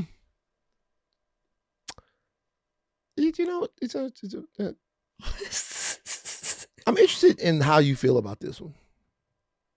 Which one? Donnie, actually, you get us into this one, Donnie. Oh, sorry. We've been really has Donnie have we allowed Donnie to say anything? Donnie spoke earlier. Sorry, Donnie. Yeah, I've chimed in. I just haven't been intro the topics. I feel like y'all been flowing. we don't have to break up the flow. We can continue with y'all, doing it yourselves. Okay, cool. Naturally. I was really interested to see what you thought about this one. Adin Ross, obviously, gigantic streamer, one of the biggest. Recently named in a lawsuit along with Drake and DJ Academics over some. Oh yeah, I forgot about that. We stuff. were supposed to talk about Is that. it botting or I don't know if it was botting. Like whatever was going on with the state thing, we should probably cover that. Maybe we'll get to that on Thursday. But Adin Ross is into it with a friend of the podcast, Glasses Malone. Adin Ross is going back and forth with Doechii. Doechii in a song called Girl Get Up that features SZA addressed Adin Ross and called him an industry plant.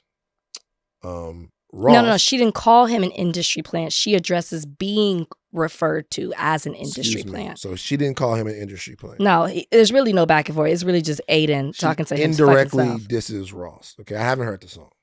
Okay, I haven't heard the song. It's really good. You like the song? I haven't heard the song. Love Doechii. Haven't heard the record. Okay. But then Adin Ross came out with a diss track of his own, and then dissed Doechii on a stream. Mm-hmm. Okay, so play that. I'm going about Doechii tomorrow, but I ain't gonna have that dumb fat bitch. Sorry, she's not fat. That dumb bitch, that fucking botted fucking bitch.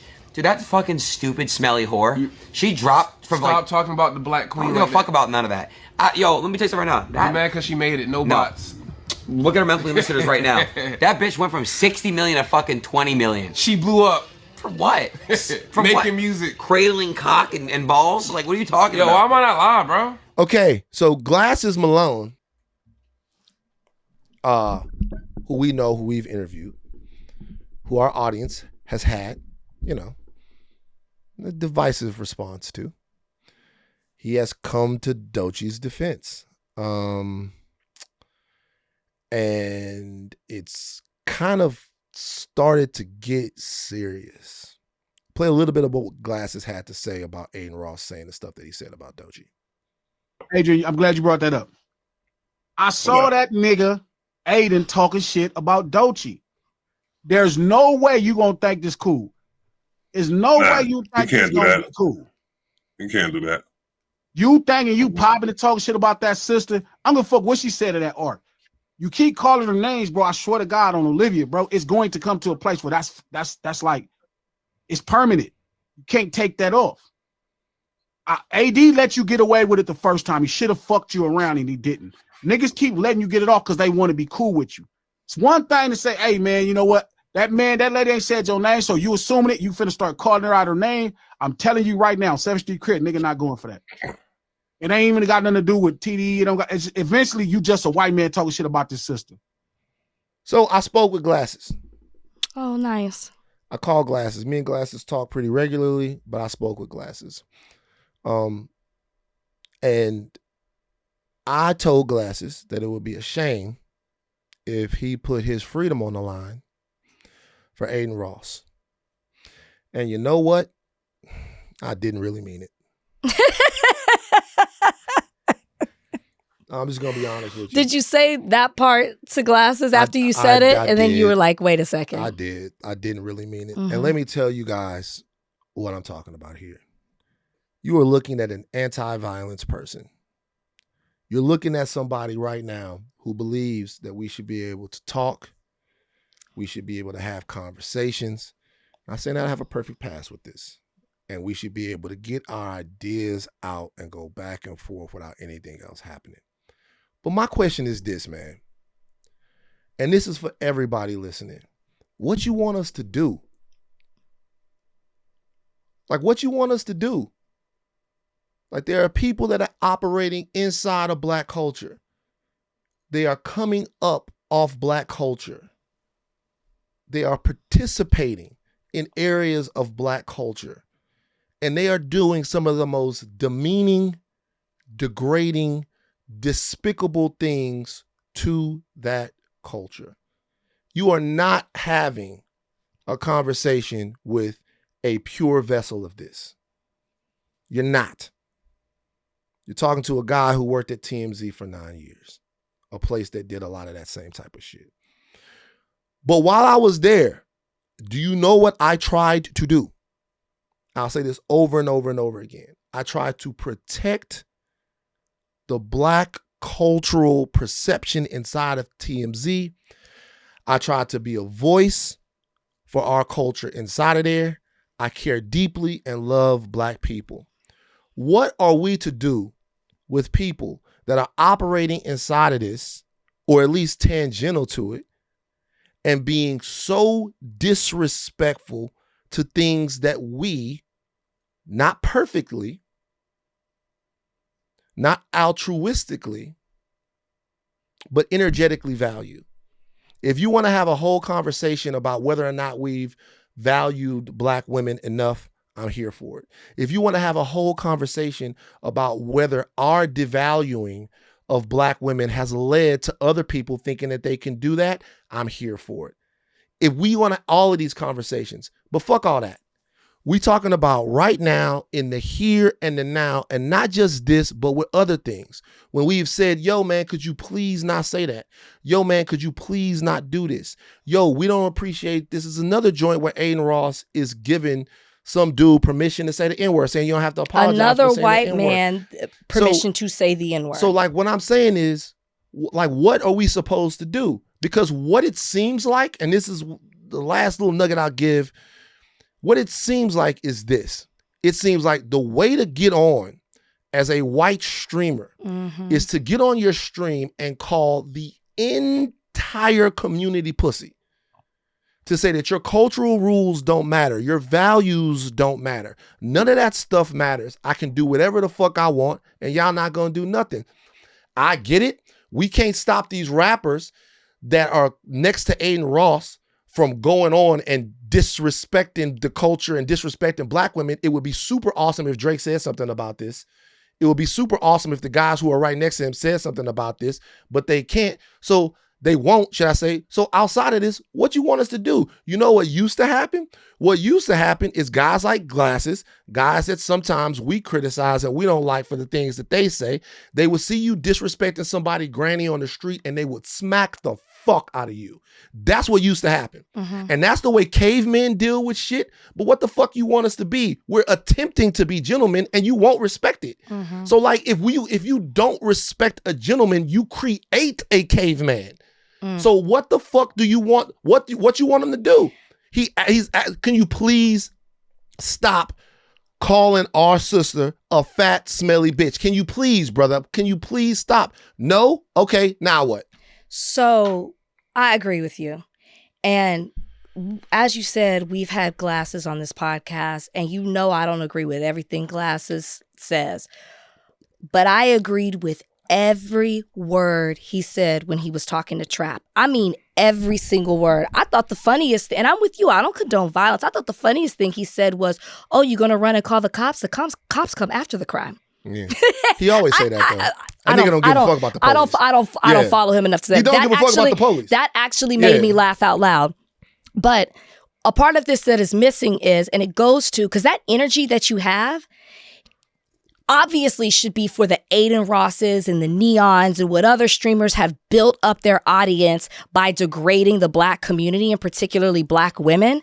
All that energy should be for them, but that's equal energy for all the people who have empowered and supported and uplifted the Adin Rosses that have allowed them to feel comfortable enough to insert themselves in our culture in order to justify degrading a Black woman, and then know that a Black man is going to have his back by shitting on another Black man and then saying, I'll go ahead and call the other one on your behalf. And that's whack 100. So when you're throwing in the Young Thugs and the Kodak Blacks and the Drakes or the athletes like an Antonio Brown who are sitting next to Adin Ross while he continues to shit on Black people and okay it and normalize it. Adin Ross doesn't feel like this because he's white. Adin Ross feels like this because he has the support. Maybe there's some Black women, I haven't seen it, but particularly from Black men in order to do this. I'm sorry, I just gave you a list. I'm sorry. And I'm gonna make this particular, and I'm gonna go back to whack 100, which is what I was saying. What of a part of this that is missing? When Doechii, Adin Ross has continuously degraded Black women. Cardi, Doechii, Meg, the list goes on and on and on. You in the clip that was just played, he called Doechii smelly. He took back fat. He called her dumb. He called her a bitch. All of these things, right? And this isn't a one-off. He continuously does this. He does this in this clip. He does it while he's sitting next to a black man. Doechii comes out with a song, never calls Adin Ross by name. She just references being called an industry plant. He takes that as, oh, she's directly talking about me, because as in that clip, he calls her a bot and he's saying that she's an industry plant. There's no way she's not successful, that she was able to get the accolades that she has and the followers and the money and the attention and all of that. So he thinks, oh, she must be talking about me. So he comes out with this diss song. What happens? Glasses Malone, as he should, is like, shut the fuck up and let me tell you why, and don't ever talk this way again. And if you do, I promise it's going to be exactly how he says in that clip. Adin Ross calls Whack 100 somebody of the culture and says, hey, man, this guy Glasses, who Whack 100 then explains who Glasses is. This guy Glasses and Trap are talking about me. I need you to have my back. Whack 100 is like, don't fucking pay attention to Trap. He ain't nobody. Okay, so Adin Ross is laughing at him. So now I don't know anything about Trap, but he's shitting on this black man and then allowing Adin Ross to do the same thing, which he does when he gets off the phone with Whack 100, and then he allows his audience to do it. So again, he is normalizing the behavior to belittle the black community, black men, black women, then says, oh, Glasses is family. I'll go ahead and talk to him. In no way in that conversation does Whack 100 hold Adin Ross accountable for how he's talked about Doechii. He doesn't even ask, hey, why does Glasses have a problem with you? What's the deal? In no way he takes the word of Adin over everybody else. Of course, Adin feels like he can do all the things that he's done. Of course, he feels like he can insert himself to the culture because the culture continues to back him up. And so if we're going to have this energy for Adin, we got to have this energy for everybody who continues to answer his phone calls and have his back, for everybody who's going to sit next to him in a stream. Everybody can get it because the Adin Rosses are created by the support of the people in the culture who allow him to do this. Sorry, it's the truth and you know it. So whether it's a black man, a black woman, anybody who allows this to happen we should all be getting the same energy. If it was a black woman, we wouldn't be talking about it like this. We'd be finding ways to excuse it. Well, then fuck everything else I just said. I'm not saying fuck everything you're saying. What I'm saying is this. Number one, that's not the point. I'm not making that the point. In this situation right here, the point that's being made right here is how fucked up the black men are. I did not glaze over that. But in this situation, it is a black man that is standing up for black women. It is. It is a black man that is standing up for black women. It is a black man, and I will say a black man that a lot of other times we ain't got no use for, not pure enough for us, not perfect enough for us, don't work for us, got too many bad opinions. But when you need somebody to go in somebody's mouth over something, that's the type of nigga you gonna call. That's the kind of guy that's gonna do that, right? Because a lot of your other suit wearing guys not gonna do that. There's a black man that's standing up for a black woman. We are having this conversation because a black man said enough. Now, if we want to have another conversation where we talk about all of the insufficiencies and the weaknesses that exist in black men, that is completely okay. I was not going to discuss that without talking about the fact that part of the reason why Adin Ross feels so comfortable doing that is because it's been codified by some black men. You can't have a conversation without talking about that. But right now, to me, the conversation with Whack, that didn't even work. It's like, there are a lot of ways and places that you could criticize Whack. In this situation, Whack picked up the phone. I talked to Glasses. It didn't even go that way. That's not even what happened. Glasses and Whack had a conversation. Whack wasn't even on it like that. I have no connection to Whack. Don't know Whack like that at all. No, in no way, shape, or form. Like, in no way, shape, or form. In no way. I'm not about to defend nobody that I'm not defending him in any type of way. I'm not defending any of the guys that are alongside Adin Ross. If we want to have a conversation about black men and about the way we treat black women, like I said before, I'm here for it. The conversation right now is about this white boy that called this woman a smelly bitch. You can't talk. And to me, what we end up doing in perpetuity, and I gotta be honest with the audience, man. I have to be honest with you guys. In the past, I haven't. I'm sick and fucking tired of being a cultural whipping boy. What? Every single fucking time. I'm Why over that. on earth would you put yourself in the same? I am talking about a particular. Black man, no, and but I'm you're sick not and all the fucking tired. same. Like in this, you're not all the same. In this situation right here, it is a black man that is coming to the defense. Two things can be Glasses true. Malone, Glasses, of two Doechii. things can be true. Two things can be true. Glasses is not. I literally just up Glasses. I literally just said every single word he Rachel, said. Both things can be true. Love, you spent a lot more time talking about the black man that was responsible you have to talk Adin about Ross why than the Adin. black man Why that's you have to talk defending about Doechii. why is Glasses talking about this?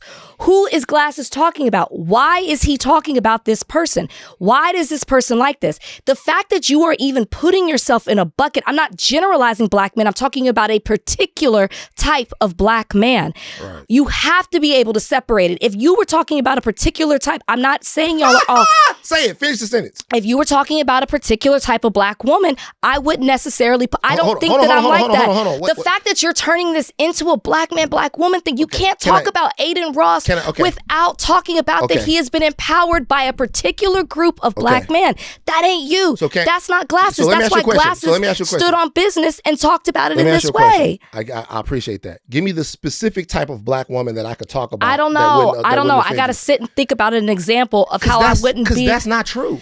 Okay, Van, I don't want to turn it into this. For a second, because I'm just going to let you talk. Because that's not true. What you just said, give me the specific type of black woman that I can hold up to criticism and say black woman.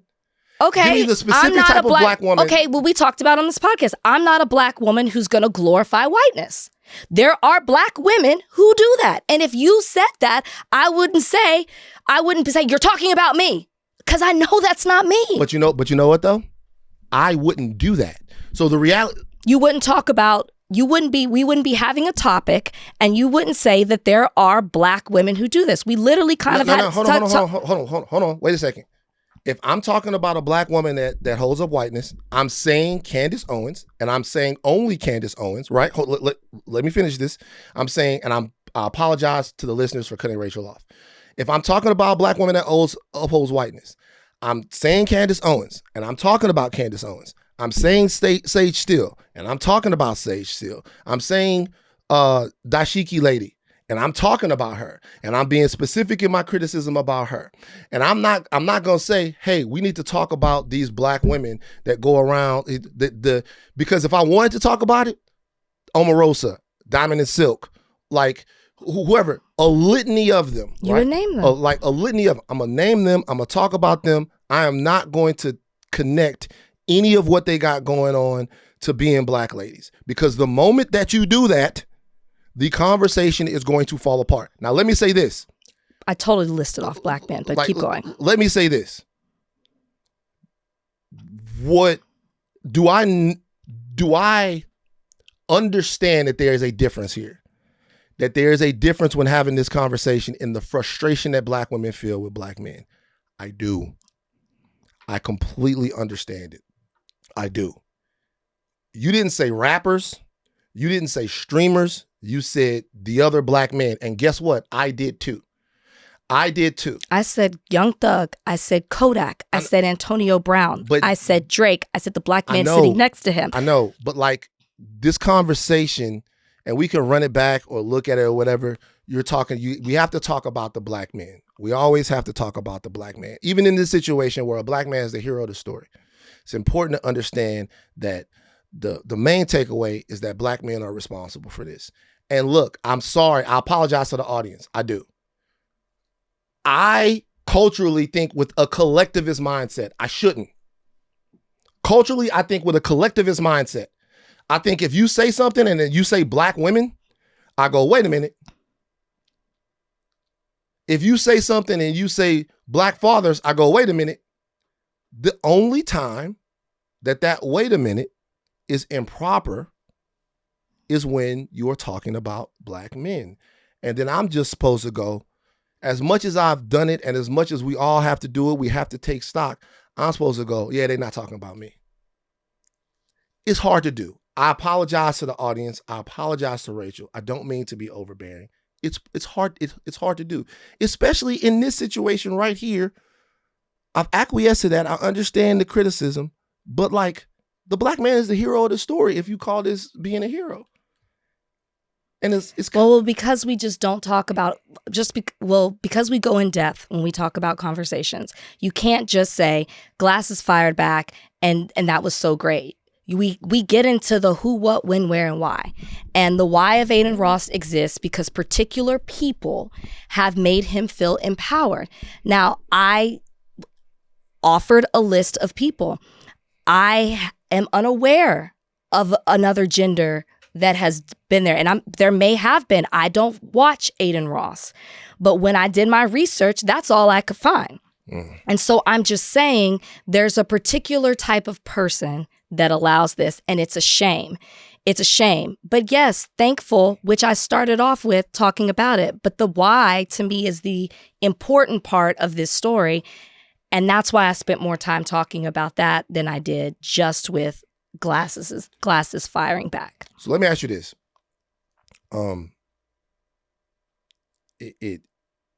This is insecurity jumped out of me. And that's we okay. did reference a couple of podcasts ago about what we get defensive about. I get defensive over, and I said black men, and you were like, "Yeah." I get defensive like, yeah. over people's needless and endless need to just kick niggas whenever they can. But I wish you would have realized that that's not what I was doing. Rachel, I love you. If you then you just don't get. If you think that my rant had anything to do with attacking black men in the community, can I ask you a question? Let me ask you a question. Give me what you think is a substantive critique of black women. I'm not doing this right now. First off, we actually have to go because I have another podcast coming up. Okay, but can I ask you a question? Just I want you to think about that. I want you to think about a substantive critique that I can make about all black women that holds any weight in any way.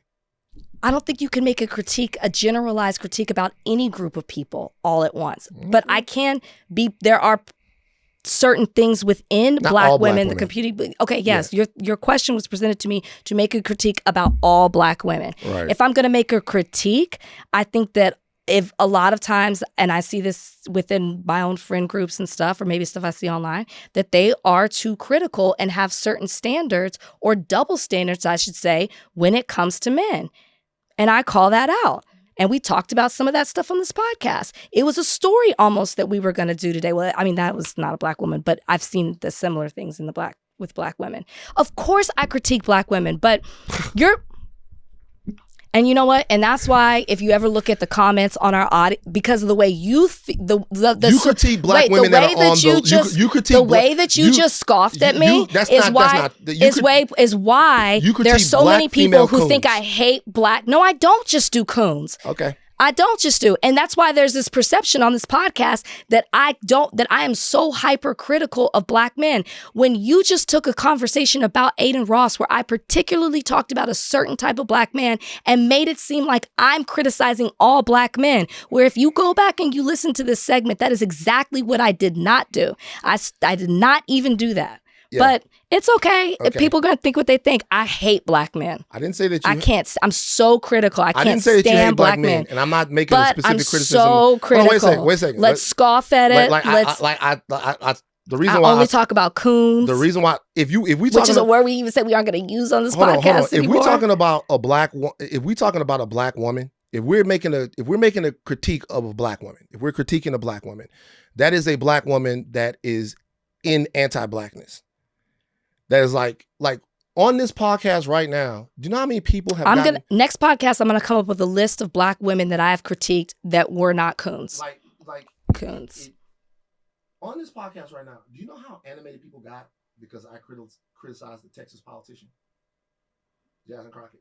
Because I didn't even criticize her. I just talked. You saying the audience? Yeah, just how many people were uncomfortable with me criticizing a Texas politician, one that I've vehemently defended in the past, but let that would have been Winsome Sears or anybody that we think is connected to anti-blackness. and then we're talking about it. By the way, I'm not going to say that you haven't criticized black women. Oh no, I'm gonna have a list because you said it.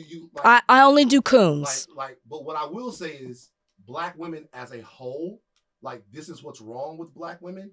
This is what we don't like about black women, which I don't really have any things that really come to mind, just to be real with you. It's like, I get it. Everybody blame the last segment on me. Like, it's too much. I just looked at a story where the black man is the hero, and it all comes back to how fucked up we are. I don't know, guys. Told y'all it gets wonky after 2 hours. I don't know, guys. I'm just getting...